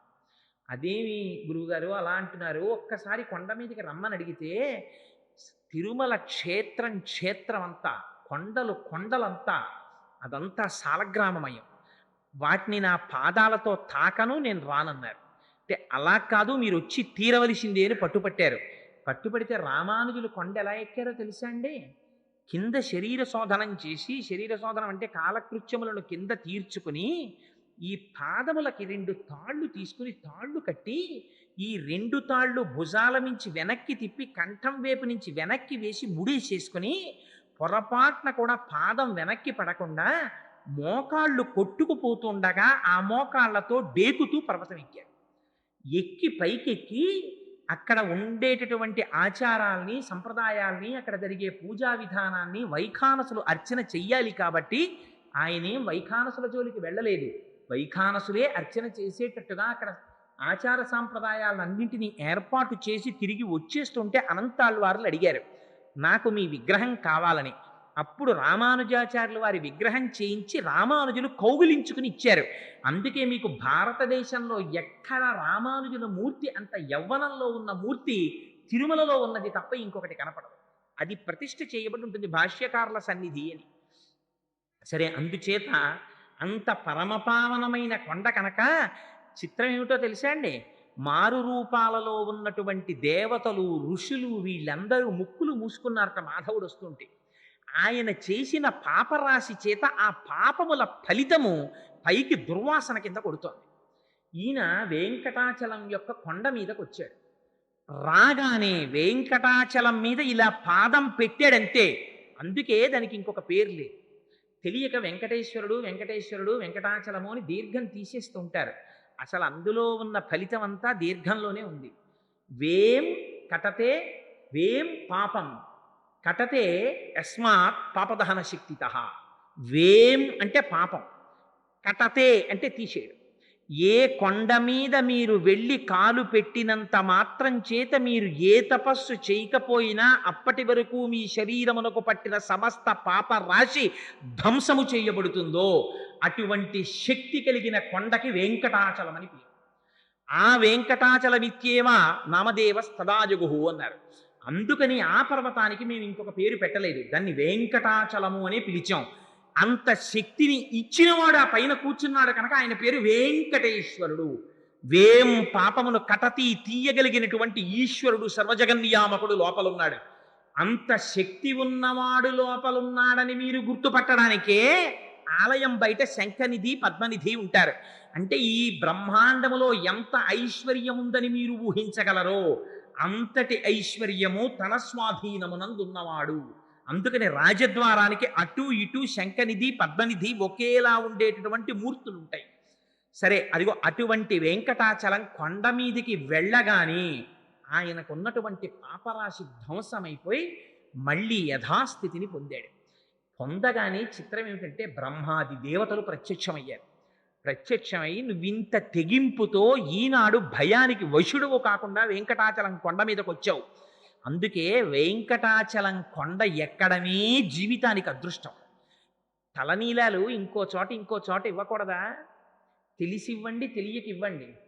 ఆంధ్రదేశంలో 199 కుటుంబాలలో తలనీలాలు పుట్టు వెంట్రుకలు అని పుట్టగానే ఉన్న వెంట్రుకల్ని తీసుకెళ్ళి వెంకటాచలంలో వదిలేస్తారు. మీరు చూడండి, పిల్లలు ఏడుస్తుంటారు. ఆ పిల్లాన్ని బలవంతంగా ఒళ్ళో కూర్చోపెట్టేసుకుంటే చక్కగా చిన్న ఆనపకాయని గీసేసినట్టు గీసేస్తారు వాళ్ళు. గీసేస్తే ఆ బోడిగుండుతో పిల్లలకు చిన్న తిలకం పెట్టి వాళ్ళకో గౌనేసో చిన్న ప్యాంటేసో తీసుకొస్తారు. ఎంత ముచ్చటగా ఉంటారో పిల్లలందరూ. ఇది ఎక్కడిదో తెలుసా అండి? అజ్ఞానం. అమ్మ కడుపులో తాను పడుకుని ఉన్నప్పుడు తలకిందులుగా పడుకుంటాడు. ఇది కపిల గీతలో చెప్పారు, భాగవతంలో. తల కిందకుంటుంది, కాళ్ళు పైకుంటాయి. తలకిందులుగా అమ్మ కడుపులో పడుకుంటే అమ్మ తిన్న ఆహారంలోని బలమే నాభిగొట్టం ద్వారా తలలోకి రావాలి. అమ్మ ఒకనాడు జిహ్వచాపల్యంతో తాను తినకూడనటువంటి పదార్థాల్ని తింటే ఆ వేడి వాతం తనలోకి ప్రసరిస్తాయి. గాఢాంధకారం, చర్మము, రక్తము, మాంసము, కొవ్వు, అస్థి, శుక్ల, మేధ అనబడేటటువంటి 7 ధాతువులు లోపల ఏర్పడతాయి. 2 కాళ్ళు, 2 చేతులు, 4, 5 శిరస్సు, 7 కంఠము, 6 కంఠము, 7 హృదయము, 8 ఉదరం అనేటటువంటి 8 భాగాలు ఏర్పడతాయి. వీటితో పాటుగా 2 కళ్ళు, 2 ముక్కులు, 2 చెవులు, 6 నోరు, 7 మలద్వారం, 8 మూత్రద్వారము, 9 రంధ్రములు వస్తాయి. ప్రాణ, అపాన, వ్యాన, ఉదాన, సమాన, నాగ, కూర్మ, కృకర, ధనంజయ, దేవదత్తములు అనేటటువంటి 10 వాయువులు లోపల ప్రవేశిస్తాయి. ఇన్ని లోపలికి ప్రవేశించిన తరువాత తను కాళ్ళు కదపడానికి ఉండదు, చేతులు కలపడానికి ఉండదు. అందుకే గర్భస్థ నరకం అంటారు. ఆనాడు ఒకరితో చెప్పుకోవడానికి ఉండదు. ఆ చీకట్లో పడి కొట్టుకుంటూ ఉంటాడు. రైలు ఎక్కి కాస్త పొడుగ్గా ఉన్నవాడు కాళ్ళు జాపుకోవడానికి అవకాశం లేకపోతేనే తిమ్మిరెక్కిపోతుంది. అలాంటిది అమ్మ కడుపులో తిరగబడి అలా పడుకుని ఉంటే ఆనాడు వీడు సర్వేశ్వరుణ్ణి ప్రార్థన చేస్తాడు. తండ్రి, ఇలా నువ్వు నాకు ఎన్ని జన్మలిచ్చావో, ఎన్ని ఉపాధులు ఇచ్చావో. బయటికి వెళ్ళాను, మళ్ళీ సంసారం పట్టుకుంది. మళ్ళీ సంసారంలో తిరిగాను. పునరపి జననం పునరపి మరణం పునరపి జనని జఠరే చయనం దిహ సంసారే బహుదుస్తారే కృపయాపారే పాహిమురారి. మళ్ళీ విడిచిపెట్టేశాను, మళ్ళీ సంసారంలో ప్రవేశించేశాను. ఇంకొక్కసారి నన్ను బయటికి తోశావా, ఈసారి నీ పాదాలు పట్టుకుంటానంటాడు. అనగానే స్వామి ప్రసూతి వాయువై బయటికి తోస్తారు. అందుకే ప్రసవం అనే పేరు దానికి. ప్రసూతి వాయువై ఎంత జాగ్రత్తగా తోస్తాడో తెలుసా అండి మహానుభావుడు. తల బయటికి రావాలి, కాళ్ళు చివర బయటికి రావాలి. ఆ బయటికి వచ్చేటప్పుడు అమ్మకి దుఃఖం కలగ, అమ్మ మరణించకూడదు. అమ్మ మరణిస్తే శిశువు నిలబడడానికి ఆస్కారం ఉండదు. మరణ సదృశమైన వేదన కల్పించి అమ్మ కడుపులోంచి తాను పైకొస్తాడు. వస్తే పైకి రాగానే శఠమనే వాయువు పట్టేస్తుంది తలకాయ. పట్టేయగానే మరిచిపోతుంది. పూర్వజన్మ జ్ఞానం అంతా విస్మృతి పొందుతుంది. అందుకే మళ్ళీ విడితే శఠారి పెట్టండి శఠారి పెట్టండి అంటారు. ఆ శఠమునకు అరి శఠారి, స్వామి పాదుకలు తల మీద పెట్టండి అంటారు. తను ఇక్కడికి ఎందుకు వచ్చాడో మళ్ళీ జ్ఞాపకం వస్తుంది ఆ పాదుకలు పెట్టించుకుంటే. అందుకే గర్భాలయం లోపలికే తప్ప బయటికి ఎగ్జిట్ గేటు గర్భాలయం వెనక గోడలోంచి పెట్టరు. ఇలా విడితే పృష్ఠభాగం చూపించకుండా ఎలా వెళ్ళావో అలాగే వెనక్కి అడుగులు వేసుకుని బయటికి రా అంటారు. అంటే ఒకసారి వెళ్ళింది ఆయనలో చేరిపోవడానికే తప్ప ఆయన్ని దాటి వెళ్ళిపోవడానికి నీకు ఇంకేం లేదు. ఆయనలో కలవడమే జన్మ యొక్క సార్థకత. కానీ అది మరిచిపోయి ఈ రహస్యం అమ్మ ఎక్కడ చెప్తుందో తెలుసా అండి? లతా మంగేష్కర్ అవనివ్వండి, ఎంఎస్ సుబ్బులక్ష్మి గారు అవనివ్వండి, లేకపోతే ఎంత పెద్ద విదుషీమణి అవనివ్వండి, ఎంత గాయని కానివ్వండి, అమ్మ పాడే జోలపాట అంటే ఒక్కటే జోలపాట. ఏమిటా జోలపాట? ఉయ్యాల్లో పడుకోబెడుతుంది, ఉయ్యాల ఊపుతుంది, పిల్లాన్ని తొట్లో పెట్టామనో అదొక పెద్ద సంబరం. తొట్లో పెట్టి ఊపుతారు, ఊపితే ఆ ఉయ్యాల అటు ఇటు ఊగుతుంది. ఊగితే అమ్మ అంటుంది వీడు ఏడుపు మానేస్తాడు ఉయ్యాల్లో పట్టుకోగానే. అలా ఏడుపాపిన పిల్లాన్ని చూసి అళరా హాయి అంటుంది. ఓరి నీ అసాధ్యం కోలా, ఇది నీకు అలవాటు పడిపోయిందిరా, ఇక్కడ పుడతావు అక్కడ చస్తావు, ఏం ప్రయాణం చేసావు? గానుగెద్దెక్కినవాడు కాశీ వెళ్ళలేనట్టు ఉయ్యాల ఎక్కి ఊగినవాడు పొద్దున్నుంచి సాయంకాలం వరకు ప్రయాణంలోనే ఉన్నాడు, ఊగుతూనే ఉన్నాడు. ఎక్కడికి వెళ్ళాడు? ఎక్కడికి వెళ్ళలేదు, అక్కడే ఉన్నాడు ఉయ్యాల అయిపోతుంది. అలా నువ్వు ఇలా శరీరం తీసుకుని వస్తూనే ఉన్నావు, వెళ్ళిపోతూనే ఉన్నావు. నువ్వు ఒక్క మెట్టు ఎక్కింది లేదురా. లోపల స్వామికి ప్రమాణం చేసావు, బయటికి వచ్చావు, వస్తూనే అజ్ఞానం వెంట తెచ్చేసుకున్నావు. ఉయ్యాల ఎక్కావు, మళ్ళీ మొదలెట్టావు సంతోషం సంతోషం అని. ఇదిగో మళ్ళీ నీకు మొదలు. అక్కడ పుడతావు, ఇక్కడ చస్తావు, ఇక్కడ చస్తావు, అక్కడ పుడతావు. అమ్మ అలా కఠినంగా మాట్లాడకూడదు కదా. ఇంత వేదాంత జ్ఞానాన్ని అమ్మ జోలపాటలో పెట్టేశారు పెద్దవాళ్ళు. అందుకని ఆ పుట్టు వెంట్రుకల్ని మళ్ళీ పట్టినటువంటి అజ్ఞానాన్ని మన పెద్దలు ఎక్కడ తీసేస్తారు? వేం కటతే పాపం, వేం పాపం కటతే యస్మాత్ పాపదహన శక్తిత. ఈ బుర్రలోకి మళ్ళీ సాంసారికమైన విషయముల యందు తాదాత్మ్యత చెంది నీ పాదముల యందు విస్మృతి లేనటువంటి జ్ఞానాన్ని భక్తిని విడికి స్వామి అని ప్రార్థన చేస్తారు తల్లిదండ్రులు. అందుకని పుట్టు వెంట్రుకలు తీసుకెళ్ళి పరమాత్మకు అర్పిస్తారు. లేకపోతే ఆయనకి ఎందుకు ఆ పుట్టు వెంట్రుకలు? వాడిని సృష్టించినవాడు ఆ వెంట్రుకలు ఆయన సృష్టించుకోలేడేమిటి? ఇది వెంకటాచలం యొక్క మహాత్యం అంటే. అందుకని ఆ స్వామి దగ్గరికి వెడితే దాని పేరు వెంకటాచలం. అందుకని మాధవుడు ఒక్కసారి వెంకటాచల పర్వతం మీదకి వెళ్ళగానే ఆయన పాపం పోయింది. బ్రహ్మాది దేవతలు వచ్చి వరమిచ్చారు. నువ్వు ఒక్కసారి ఈ కొండ మీదకి వెళ్ళావా, అక్కడ తింత్రిణీ వృక్షం కింద పుట్ట ఉంది, చింత చెట్టు కింద. పుట్టలో శ్రీనివాసుడు ఉన్నాడు. ఒక్కసారి నువ్వు ఆ స్వామికి నమస్కారం చేసి, అక్కడ స్వామి పుష్కరిణి ఉంది, స్వామి పుష్కరిణిలో స్నానం చేసి కిందకి దిగావా, సుధర్ముడనేటటువంటి రాజుకి నువ్వు సువీరుడనేటటువంటి పేరుతో కొడుకువై పుడతావు. ఆకాశరాజువై పుడితే నీ కడుపున పుట్టబోయేటటువంటి కుమార్తెని రాబోవు కాలంలో వెంకటాచలపతి పరిణయం చేసుకుంటారు. పరమాత్మకి పిల్లనిచ్చినటువంటి మామగారి వైభవాన్ని పొందుతావు. పునరావృత్తి రహిత శాశ్వత శివ సాయుధ్యమును పొందుతావు. అందుకని ఇది వెంకటాచలం మీదకి రావడం అంటే ఉన్నటువంటి పుణ్యం. అందుకని మాధవ నీ జన్మ సార్థకతని పొందింది అన్నారు. ఆ పుష్కరిణిలో స్నానం చేశాడు, ఆదివరాహస్వామిని దర్శించాడు, స్వామికి నమస్కారం చేశాడంతే ఆయన శరీరాన్ని విడిచిపెట్టి ఆకాశరాజు అయ్యాడు. వెంకటాచల పర్వత శిఖరమునకు ఉండేటటువంటి గొప్పతనాన్ని ఆవిష్కరించడం కోసమని, వెంకటాచలం అనే పేరుతో ఆ పర్వతం ఎందుకున్నదో మనకి చెప్పడం కోసమని ఈ ఇతిహాసాన్ని పెద్దలు పురాణంలో వ్యాసభగవానుడు భవిష్యోత్తర పురాణంలో వరాహారి పురాణములలో ఉల్లేఖించారు. అందుచేత అది వెంకటాచలం అంటే. ఆ వెంకటాచలం ఇవాళ మనం 7 కొండలుగా పిలుస్తుంటాం. అందుకే అక్కడికొచ్చి సేవించేవి ఎన్నో వస్తాయి. ధాటి శుతే విహగరాజ మృగాధిరాజ నాగాధిరాజ గజరాజ హయాధిరాజా స్వస్మాధికార మహిమాధికమర్ధయంతే శ్రీ వెంకటాచలపతే తవ సుప్రభాతం. నిజంగా సుప్రభాతం శనివారం నాడు బ్రాహ్మీ ముహూర్తంలో 4 గంటలకో వెళ్ళి కూర్చుని మీరు మనసా దర్శనం చేస్తూ చదవండి. ఎంత గొప్పగా ఉంటుందంటే, తద్గోపురాగ్ర శిఖరాన్ని నిరీక్షమాణా స్వర్గాపవర్గ పదవీం పరమాం శ్రయంతః మర్త్యా మనుష్య భువనే మతిమాశ్రయంతే శ్రీ వెంకటాచలపతే తవ సుప్రభాతం. నారదాది మునులందరూ కూడా వస్తారు తెల్లవారుజామున. బ్రహ్మగారు ఇప్పటికీ స్వామి కాళ్ళు కడుగుతారు. అందుకని రాత్రి బంగారు పాత్రలో నీళ్లుంచి తలుపులు మూస్తారు ఏకాంత సేవలో. అది సుప్రభాతం టికెట్ హోల్డర్స్కే దాన్ని తీర్థం కింద ఇస్తూ ఉంటారు. సరే, అందుచేత నారదాది మునీశ్వరులందరూ వచ్చి తమ తమ వీణలు మీటుతూ ఉంటారు. వీణలు మీటుతున్నప్పుడు ఇంద్రుడు తన దగ్గర పనిచేసేటటువంటి దేవతలకు అందరికీ కూడా ఓ కన్సెషన్ ఒకటి ఇచ్చాడు, ఒక సౌకర్యం. ఏమిటంటే, మీరెవ్వరూ కంకణాలు కట్టుకోక్కర్లేదు, మీరు ఆర్జిత సేవ టికెట్లు పుచ్చుకోక్కర్లేదు, మీ అందరినీ తెల్లవారుజామున తీసుకెడతాను.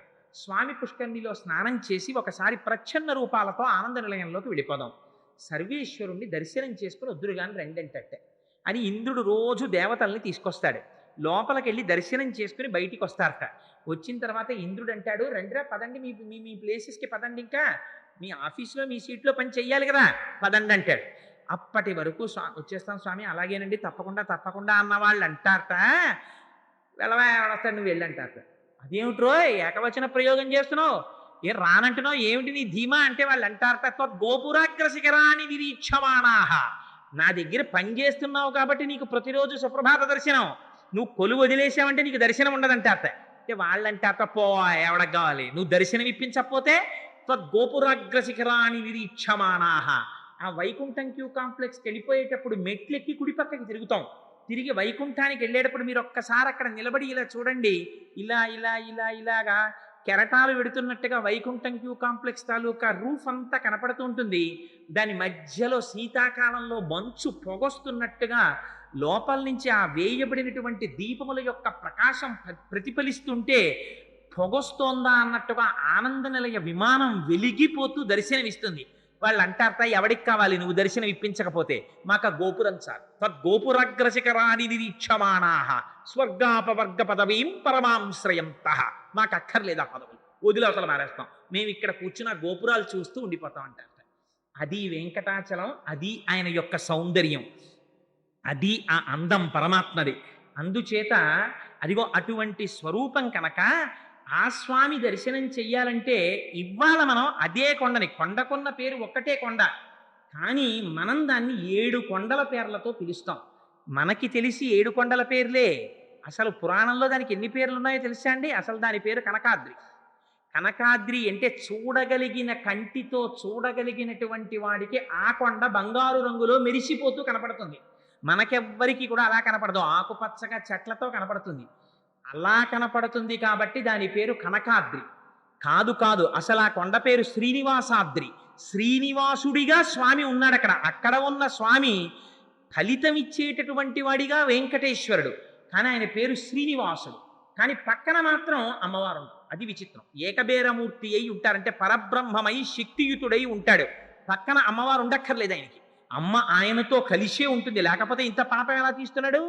అందుకని ఏకబేరమూర్తి అయి ఉంటారు. అటువంటి స్వామి దర్శనానికి మీరు 7 కొండలుగా ఎక్కుతారు. ఏమిటవి? మొట్టమొదట ఎక్కవలసినటువంటి కొండ గరుడాద్రిని కూడా మీరు అధిరోహించిన తరువాత రావలసినటువంటిది అంజనాద్రి. అంజనాద్రి తర్వాత రావలసినది శేషాద్రి. శేషాద్రి తర్వాత రావలసినది వెంకటాద్రి. వెంకటాద్రి తర్వాత నారాయణాద్రి. 7 కొండలుగా ఎక్కుతాం. అసలు అది 7 కొండలు, 7 కొండలండంలో 7 కొండలవాడ వెంకటరమణ గోవింద గోవింద అని పిలవడంలో రహస్యం అంతా పెట్టేశారు. అందుకని ఇంకో పేరు పెట్టలా. అక్కడికి వెడితే నీకు తెలుసో తెలీదో ఇలా అను చాలంటారు. 7 కొండలవాడ వెంకటరమణ అంటారు, మనం గోవింద గోవింద అంటుంటాం. ఏమిటి 7 కొండలవాడ 7 కొండలవాడ ఎందుకు ఆ పేరు? అసలు 7 అన్న మాట చాలా మంది నోటితో పలకరు, 6 అంటారు. అలాంటిది 7 7 అని 7 కొండలవాడు ఎందుకు అయ్యాడు? అసలు సృష్టి రహస్యం అంతా 7లో ఉంది. అందుకే సంగీతం నాదోపాసనమైంది. సరిగమ పద నిసాని అవరోహణ చేస్తే, స్వామి నుంచి కిందకు వచ్చేస్తే అజ్ఞానంతో ఉన్నవాడు మళ్ళీ ఆరోహణ చేసి స్వామిలో కలిసిపోవాలి. అందుకే రాగాల ఆరోహణ అవరోహణ అవుతుంది, అది నాదోపాసనం అవుతుంది. కాదు కాదు, మీరు ఆనంద నిలయాధీశుడిగా చూసేటటువంటి పరమాత్మని స్త్రీగా చూస్తున్నారా, పురుషుడిగా చూస్తున్నారా? ఎలా చూస్తున్నారు? ఎవరు ఎలా చూస్తే అలా, ఆయనకేం ఇబ్బంది లేదు. ఆయనకి అసలు నామమా రూపమా మీ ఇష్టం. స్త్రీగా చూస్తారా? భుజముల మీద వరకు పడిపోయినటువంటి కేశములతో ఉంటాడు. ఇలా తిన్నగా నిటారుగా ఉండకుండా కొంచెం పక్కకి వంగి ఉంటాడు, సన్నటి నడుముతో ఉంటాడు. శుక్రవారం నాడు అభిషేకం చేయించుకుంటాడు, బాలాజీ అని అమ్మవారి పేరు పెట్టుకుంటాడు. కాదు కాదు నాకు ఒక్క పర్ది పెద్ద జటాజూటంతో శివుడిలా కనపడాలి. ఆయనకేం బాధ, శివుడిలాగే కనపడతాడు. కాదండి నాకు శంఖ చక్ర గదాపద్మములతో శ్రీ మహావిష్ణువుగా కనపడాలి. శంఖ చక్రం సకిరీట కుండలం సపీత వస్త్రం సరసీరుహేక్షణం సహారవక్షస్థల శోభికౌస్తుభం నమామి విష్ణుం శిరసా చతుర్భుజం అలా కనపడతాడు. అందుకే శాస్త్రంలో అసలు ఆ కొండకొండ పేరేమిటో తెలుసా? శ్రీశైలం. శ్రీశైలే పూరయిష్యామి కించిత్ కాలాదనంతరం అన్నారు వెంకటేశ్వర స్వామి వారు. అసలు ఆ కొండ పేరు శ్రీశైలం. దాన్ని మనం తిరుమలై అంటున్నాం. తిరుమలై అన్నది ఎవరన్నారంటే ద్రవిడ భాష మాట్లాడే వాళ్ళు అన్నారు. తిరు అంటే శ్రీ, తిరు ఎంజి రామచంద్రన్ అంటూ ఉంటారు వాళ్ళు. తిరు అంటే శ్రీ, మలై అంటే శైలం, శ్రీశైలం. ఇక్కడో శ్రీశైలం, అక్కడో శ్రీశైలం. ఇక్కడున్న శ్రీశైలం శ్రీనివాసుడిది, అక్కడున్న శ్రీశైలం శ్రీగిరివాసుడై ఉంటాడు. ఈ ఇరువురు మొనరాయి చేయింది అన్నారు ఆళ్వారులు. వీళ్ళు రెండుగా కనబడుతున్న వారు ఒక్కరై ఉన్నారు అన్నారు. అందుకని ఆయన మీరు చూడడంలో ఉంటుంది, మీరు ఎలా చూడండి ఆయన ఉద్ధరిస్తాడు. మీరు చూడడం అంటూ చూస్తే చాలు, అది ఆయన కోరిక. అసలంటూ చూస్తే మీరు ఎలా ముచ్చటపడి చూస్తే అలా కనబడతాడు, ఆయనకేం బాధ. ఇది వెంకటేశ్వర స్వామి వారిలో ఉన్నటువంటి గొప్పతనం. అంతటి దయాళువైనటువంటి పరమాత్మ 7 కొండలుగా మనం పైకెక్కడం ఎందుకు అంటే అందులో రహస్యం చెప్పారు. మూలాధారము, స్వాధిష్టానము, మణిపూరము, అనాహతము, విశుద్ధి, ఆజ్ఞ, సహస్రారము అని 7 చక్రములు దాటాలి. దాటి సహస్రారంలో పరమశివ పర్యంక నిలయం కింద ఆనంద దర్శనం అవ్వాలి. అలా ఆనంద దర్శనాన్ని పొంది తనలో తాను రమించిపోలేకపోతున్నాడు.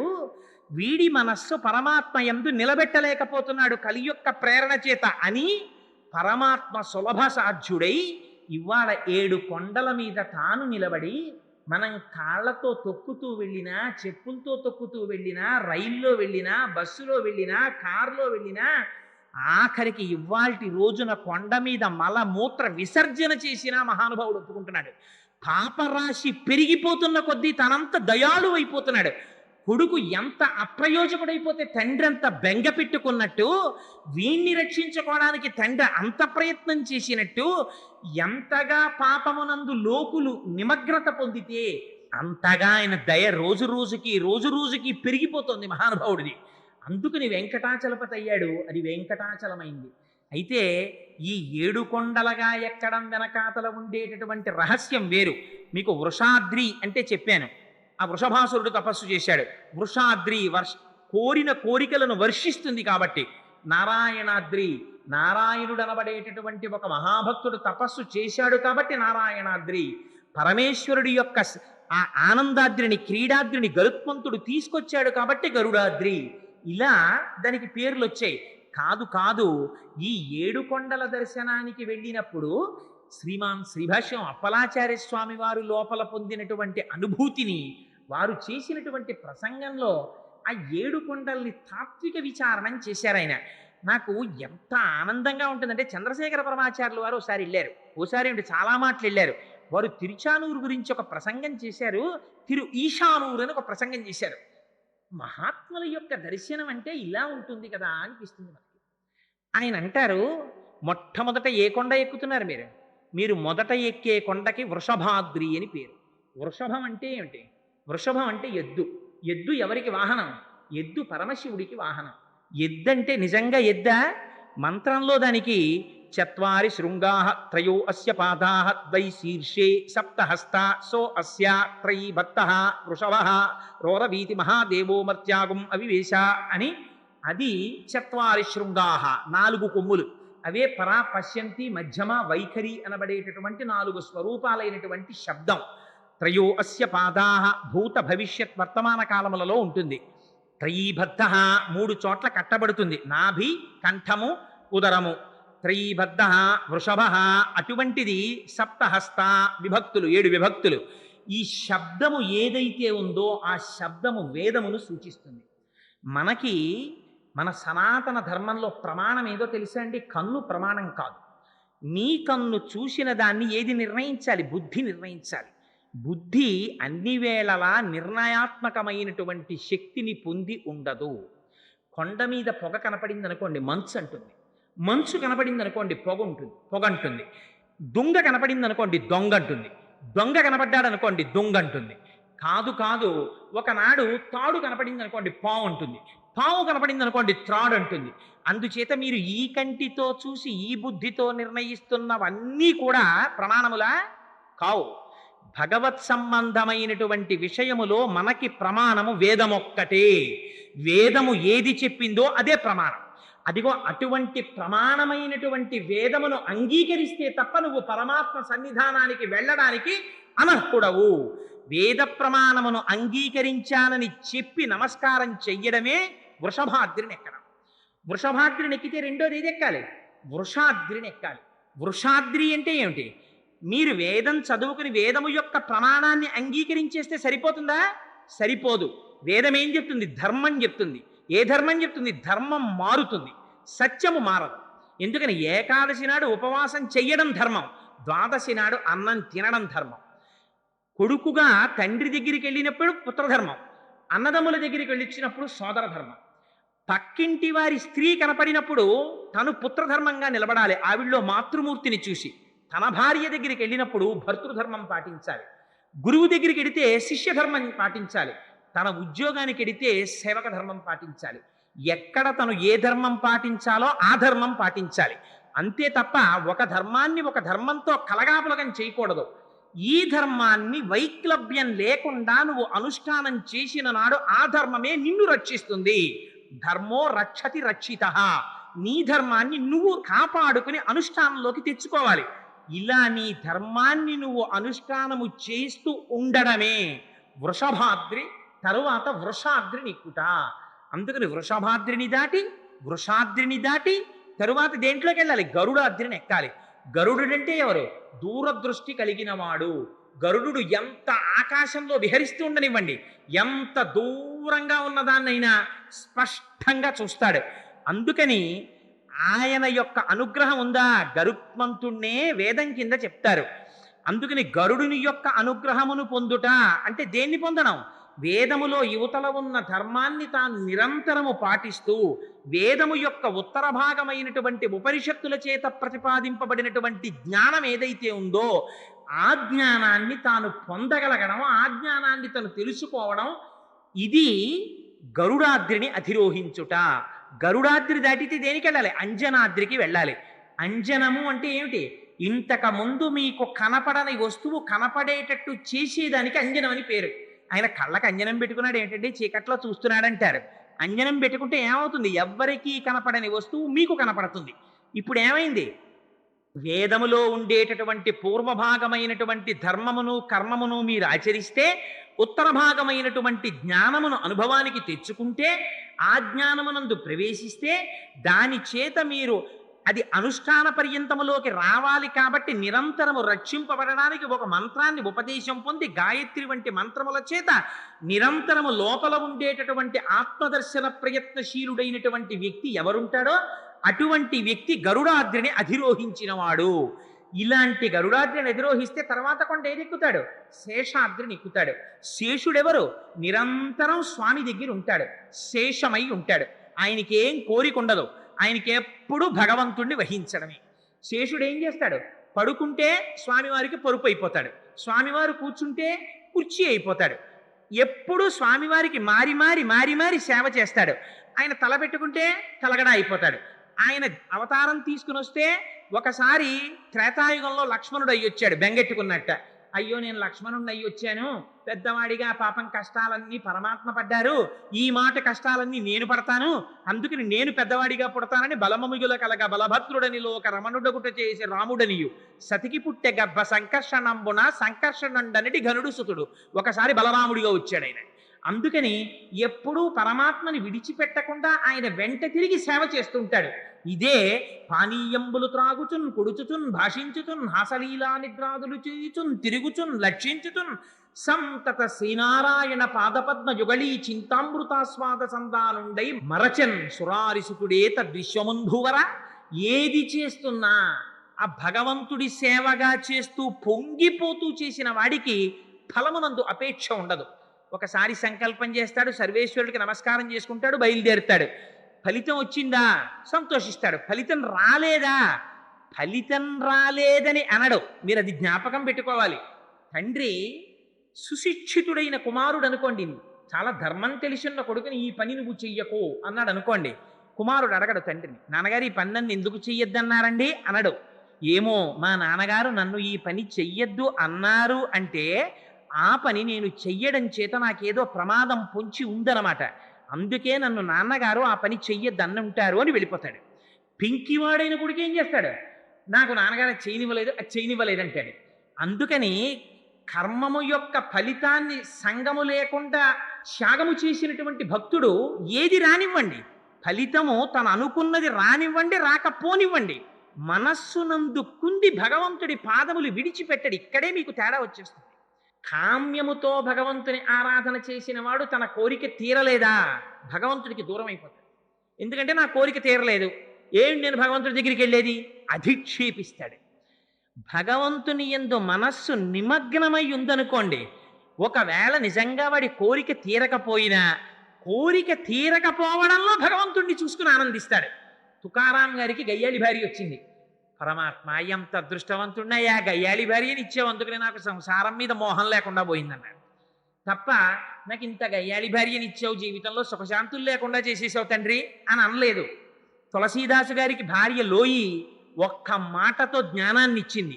అంత గొప్ప భార్యనిచ్చావు తండ్రి, దానివల్ల నేను రామచంద్రమూర్తికి భక్తుడయ్యానన్నారు. నిన్ను సేవింపక నాపదల్పడమని, నిత్యోత్సవం పబ్బని, జనమాతృండనని, సంసార మోహంబు పైకొనని, జ్ఞానము కల్గని, గ్రహగతుల్ కుందింపని, మేలు వచ్చిన రాణి అవి నాకు భూషణములే శ్రీకాళహస్తీశ్వర. ఎంత పెద్ద ఉద్యోగంలో ఉండనివ్వండి కొడుకు, కష్టపడి 3 నెలలకో 4 నెలలకో ఒక్కసారి సెకండ్ సాటర్డే సండే వచ్చేటప్పటికి నాన్నగారి దగ్గరికి వచ్చేసి, నేను ఎక్కడికి వెళ్ళనమ్మా, నాకు నాన్నగారి పాదాల దగ్గర కూర్చుని నాన్నగారితో కలిసి భోజనం చేసి, నాన్నగారితో కలిసి సంధ్యావందనం చేసుకొని, నాన్నగారి పూజకి మళ్ళీ నేను చిన్నప్పుడు చేసినట్టు ఒక్కసారి పూజామందిరం అంతా తుడిచేసి మಣ್ಣీళ్లు పట్టుకొచ్చి నాన్నగారికి పెట్టి, నాన్నగారి దగ్గర కూర్చుని నాన్నగారికి గంధం తీసి పూజ చేసుకోవడానికి ఇచ్చి, నాన్నగారు భోజనం చేసేసి పడుకుంటే నాన్నగారు చెప్పే మంచి మాటలు వింటూ ఆయన కాళ్ళు పడుతూ, నాన్నగారు మళ్ళీ నిద్రలేచి సాయంకాలం భజన చేసుకుంటున్నప్పుడు నాన్నగారి పక్కన కూర్చుని భజన చేసి, నాన్నగారు రాత్రి నిద్రపోవడానికి పడుకున్నప్పుడు ఏ పరమ పవిత్రమైనటువంటి పాదాలు నన్ను ఇంత ఉద్ధరించాయో ఆ పాదాలు నాన్నగారివి ఒక్క గంట సేపు ఒత్తి, ఆయన నిద్రపోయిన తర్వాత నిద్రపోయి మళ్ళీ నాన్నగారు నిద్ర లేవక ముందు నేను నిద్రలేచి స్నానం చేసేసి మడికట్టుకుని నీళ్లు తెస్తుంటే, నిద్రలేచిన నాన్నగారు నన్ను చూసి, ఒరే నువ్వు వచ్చావురా, ఇవాళ చూసావా మಣ್ಣీళ్లు తెచ్చేసావని పొంగిపోతున్న నాన్నగారి ముఖం చూసుకోవడానికి వచ్చానమ్మా అన్న కొడుకుని చూసి తండ్రి అంతా పొంగిపోతాడు. అంతేగాని నాన్నగారు ఈలోగా ఎవరికన్నా ఏమైనా రాసి ఇచ్చేస్తారేమో అని బెంగెట్టుకుని వస్తుంటానమ్మా నెలకోసారి అన్నాడు అనుకోండి, ఎంత అసహ్యంగా ఉంటుందో తండ్రికి. ఎవరికి ఇస్తాడు, వీడికి ఇస్తాడు. కానీ అలా అంటే ఎంత అసహ్యంగా ఉంటుంది. వెంకటాచలానికి వెళ్ళి వెంకటేశ్వర స్వామి వారి యొక్క దర్శనం చెయ్యకుండా ఉండలేక, జుత్తు కొంచెం పెద్దదైపోతే స్వామి నిన్ను చూసి ఇన్నాళ్ళు అయిపోయిందా అని తల దువ్వుకుంటున్నప్పుడు అల్లా బెంగొచ్చి 2 రోజులు సెలవులు వచ్చాయని వచ్చేసానండి, ఇదేం పెద్ద టౌన్కి వేసుకోక్కర్లేదు, వెళ్ళి స్వామి దర్శనం చేసుకుని పొంగిపోయి, అమ్మయ్య స్వామి మళ్ళీ నీ దగ్గరికి వచ్చేసానయ్యా అని పొంగిపోయి తిరిగి వచ్చేసారనుకోండి, మీరు చూసుకోవాలా ఆయన చూసుకుంటాడా? నేను చూసుకుంటానన్నాడు ఆయన. ఎవరు నా గురించి తాపత్రయపడుతున్నాడో వాడిని రక్షించుకోవడం నా ధర్మం అన్నాడు. పిల్లవాడికి ఏం తన రక్షణ తను చూసుకోడు, పెరట్లో ఆడుకుంటుంటాడు. వంట చేసుకుంటున్న అమ్మ 10 నిమిషాలకు ఒకసారి వచ్చి బాల్కనీలోంచి పిల్లాడు ఏం చేస్తున్నాడో చూసుకుంటుంటుంది, అమ్మ వీడు ఎక్కడ పడిపోతాడో అని. రక్షించుకోవడం అమ్మ ధర్మం అయినట్టు, నిద్రపోతున్న అమ్మ నిద్దట్లో కూడా పిల్లవాడిని తడువుకుని తన దగ్గరికి చేర్చుకున్నట్టు, మనం ప్రమత్తతతో ఉన్న తాను అప్రమత్తుడై తన పాదముల దగ్గరికి తాను లాక్కుంటూనే ఉంటాడు. ఇది దర్శనం. అందుకని పుణ్యాపుణ్యములను లేకపోతే ఫలితాన్ని అపేక్షించకుండా కేవలం భగవత్ప్రీతి కొరకు కర్మాచరణం అనేటటువంటి స్థాయిని మీకు ఇవ్వగలిగినటువంటిది వెంకటాద్రి. ఇప్పుడు ఏమైంది? మీరు చేసే పని చేత పాపమో పుణ్యమో మీకేమైనా వచ్చిందా? ఏది చేసినా మీ మనస్సు ఎప్పుడూ భగవంతుడి దగ్గరే ఉంది. కమలాక్షు నర్చించు కర్రములు కర్రములు శ్రీనాథు వర్ణించు జింహ జింహ సురరక్షకుని చూచు చూట్కులు చూట్కులు శేషసాయికి మృక్కు శిరము శిరము విష్ణు నాకర్ణించు వీనులు వీనులు మధువైరిద విలిన మనము మనము భగవంతు వలగొను పదములు పదములు పురుషోత్తముని మీది బుద్ధి బుద్ధి దేవదేవుని చింతించు దినము దినము చక్రహస్తుని ప్రకటించు చదువు చదువు కుంభినీదవు చెప్పెడి గురుడు గురుడు తండ్రి హరిజేరుమని ఎడి తండ్రి తండ్రి అంటాడు ప్రహ్లాదుడు. హాయిగా కూర్చుని సంతోషంతో తెల్లవారేటప్పటికి తులసి దళాల్ని తీసి పరమానందంతో స్వామివారి పాదాల వంక చూస్తూ ఆ పాదాల మీద తులసి దళాలు వేసి మీరు మానసికంగా శిరస్సు ఉంచి ఆయన పాదముల మీద తలపెట్టి నమస్కారం చేసినప్పుడు ఆ తులసి వాసన మీ ముక్కుల్లోకి వచ్చేస్తుంటే మత్తెక్కిపోయినటువంటి హృదయం ఏదుందో దానికి లౌకికమైనటువంటి కోరికలు ఎందుకుంటాయి? మందార మకరంద మాధుర్యమున తేలు మధుపంబుబోవునే మదనములకు నిర్మల మందాకిని వీచికలతో రాయంచజనునే తరంగిణులకు లలిత రసాల పల్లవ ఖాదియై చొక్కు కోయిల జనునే కుటజములకు పూర్ణేందు చంద్రికా స్ఫురిత చకోరక మరుగునే సాంద్రనీహారములకు అంబుజోదర దివ్య పాదారవింద చింతనామృత పాన విశేష మత చిత్త మీరీతి ఇతర విషయంబు చేరదేర్చు వినుత గుణశీల మాటలు వెయునేలా. ఆ సర్వేశ్వరుడి పాదములలోంచి స్రవించేటటువంటి మందార మకరందాన్ని తాగడానికి అలవాటు పడి మత్తిక్కిపోయినటువంటి హృదయం వేరొక విషయం నందు లగ్నం అవమంటే మాత్రం ఎలా లగ్నం అవుతుంది దానికి అలవాటు పడిపోయాక? అలా ప్రవర్తించేవాడు లేచినా పడుకున్నా ఏది చేసినా ఆ సర్వేశ్వరుణ్ణి తలుచుకుంటూ పొంగిపోవడానికి అలవాటు పడిపోయిన వాడికి పాపం అంటామంటే మాత్రం ఎక్కడంటుతుంది? అగ్నిహోత్రాన్ని చెద పట్టుకోగలదా? పట్టుకోలేనట్టు వేం పాప కటతే, వాడికి పాపము లేదు పుణ్యము లేదు. ఎక్కడైనా ఉందా? పాపాన్ని కూడా కటతి తీసి అవతల పారేస్తాడు. ఇది వెంకటాద్రి. ఆ వెంకటాద్రిని దాటిన తరువాత అక్కడ ఒక్క చోట వెంకటేశ్వర స్వామి వారిని దర్శనం చేసేసి కిందకి దిగగానే పాపరాశి లోపల ప్రవేశించిందా? మళ్ళీ తప్పుడు ఆలోచనలు బయలుదేరాయా?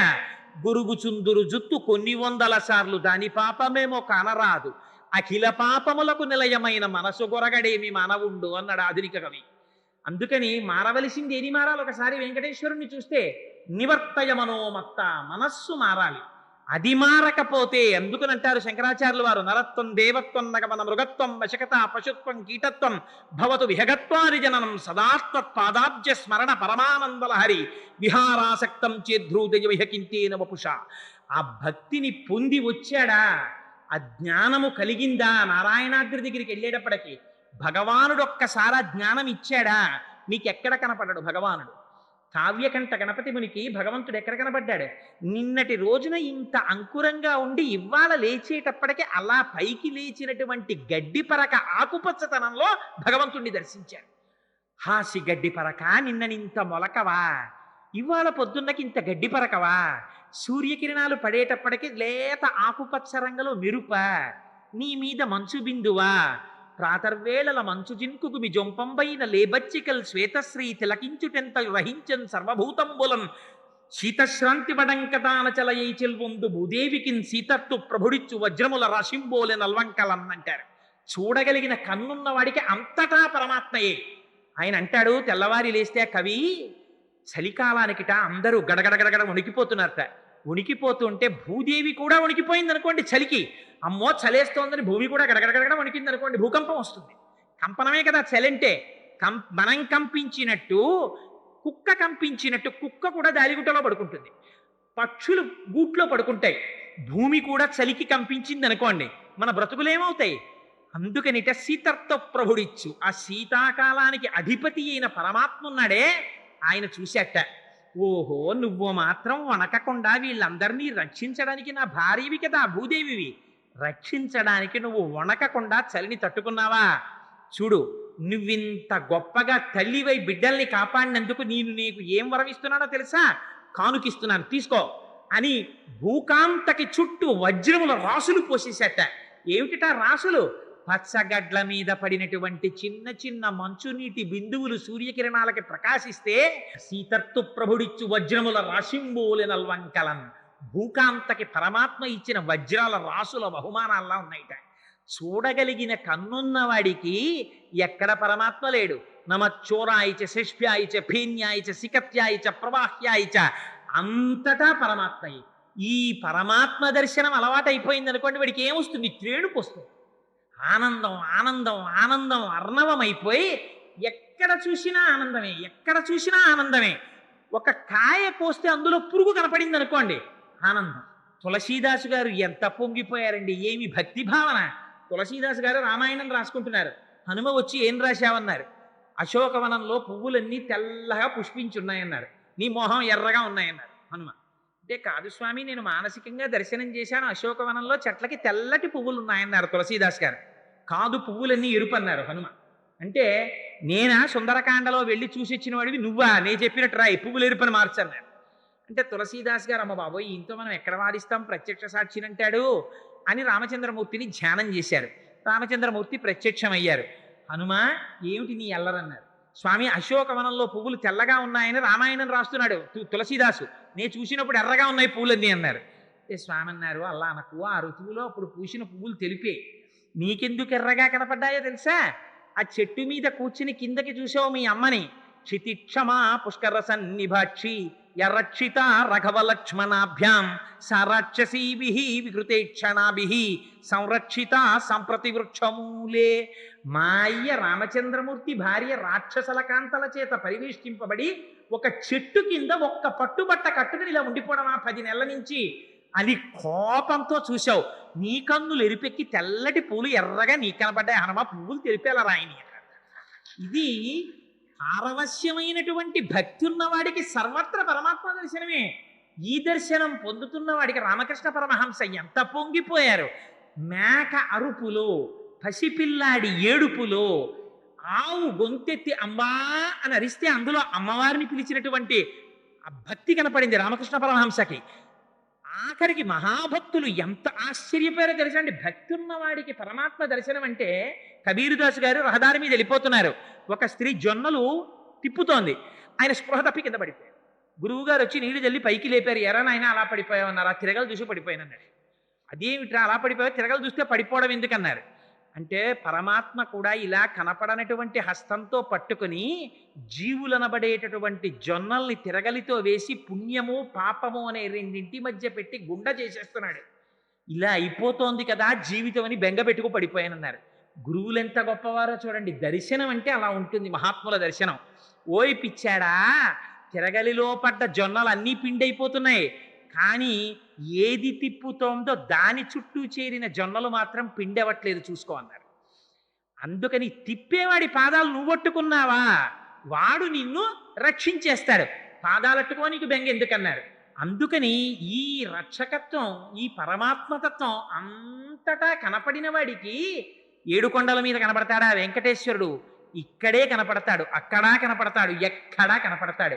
ఇది జ్ఞానాద్రి. అందుకని 7 కొండలు ఎక్కామంటే 7 కొండలలో వృషభాద్రితో మొదలుపెట్టి నారాయణాద్రి దగ్గరికి వెడితే ఈ జ్ఞానమును పొంది చిట్ట చివర శరీరం విడిచిపెట్టేసేటప్పుడు కూడా భయం లేకుండా శంకరాచార్యులు వారు నేర్పుతారు చచ్చిపోవడం ఎలాగో. యథాపుత్ర మిత్రాద యౌమత్సకాశి హృదాత్యస్య హాకీతృశీయో దశంతి తదా దేవ దేవేశ గౌరీశ శంభో నమస్తే శివాయో త్యజస్రం బ్రవాణి. ఎప్పుడు ఇక్కడ శ్రీనివాసుణ్ణే పెట్టుకోవడం మీకు అలవాటు అయిపోయింది అనుకోండి. చిట్ట చివర ఊపిరి ఆగిపోతున్నప్పుడు ఊపిరి తీసుకోవాలని శరీరం ప్రయత్నం చేస్తూ ఉంటే, అందుకోలేకపోతుంటే, ఒళ్ళంతా చెమట్లు పట్టేస్తుంటే బెంగ పెట్టేసుకుని నీళ్ల కోసం తడుముకుని భార్య కోసం తడుముకోకుండా ఆ సమయంలో తండ్రి వెళ్ళిపోతోంది శరీరం. అమ్మయ్యా, ఇంకా నాకు బంధనం లేదు అని చిట్ట చివర కొడుకులు, కోడళ్ళు, కూతుళ్ళు, అల్లుళ్ళు చుట్టూ చేరి యథాపుత్ర మిత్రాద యోమత్సకాశి హృదాత్యస్య హాకీదృశీయో దశంతి.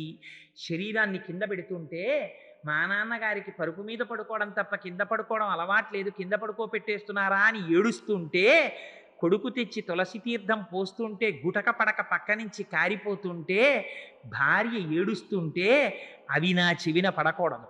నాకు చజస్రం ప్రభాణి, నా కళ్ళల్లో ఏం కనపడాలో తెలుసా? నేను ఆనంద నిలయాధీశుడై ఆ పీఠం మీద కూర్చుని నవ్వులు విరజిమ్ముతూ కటిహస్తాన్ని వరదహస్తాన్ని పట్టి నా పాదాలు నమ్ముకో, నీకు సంసారం ఇక్కడ వరకే అని అభయమిచ్చినటువంటి స్వామి కన్నులలో మెలిసిపోతుండగా, స్వామి ఇంక నీ దర్శనానికి ఏడుకొండలకి రావక్కర్లేదు, నీలో నేను ఒకడనైపోతున్నాను, ఎంత అదృష్టం, ఇంక మన ఇద్దరికి ఎడబాటు లేదు, నువ్వే నేను నేనే నువ్వు అంటూ అమ్మయ్యా అని చెమట ఒళ్ళంతా పట్టొచ్చిన వాడు బనీ నిప్పి అబ్బా అని విసిరి పారేసినట్టు, అమ్మయ్య ఈ బంధనం వదిలేసిందని శరీరాన్ని వదిలిపెట్టి పరమాత్మలో కలిసిపోయేటంతటి ఆనందంతో శరీరాన్ని వదులుతూ ఉన్నన్నాళ్ళు సర్వత్ర పరమాత్మని దర్శింపగలిగిన వాడెవడున్నాడో, సంచిత ఆగామి ప్రారబ్ధములు దూదికొండలో నిప్పురవ్వ పడితే కాలిపోయినట్టు వెంకటాద్రి మీద ఎక్కడం వల్ల పాపరాశి కాలిపోవడంతో నారాయణాద్రి చేత జ్ఞానం ఆవిర్భవించి నిలబడినవాడు వెంకటాచల మహాత్యమును పొందినవాడు. అందుకని ఆ వెంకటాచలానికి అంతటి మహాత్యం ఉన్నది.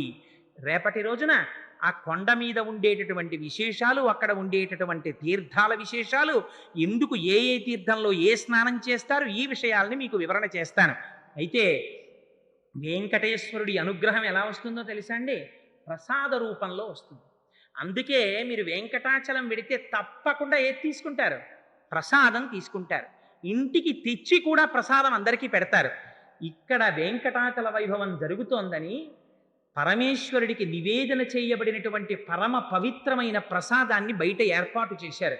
ఇది సర్వేశ్వరుడు పులకించి మాకిచ్చిన అనుగ్రహం.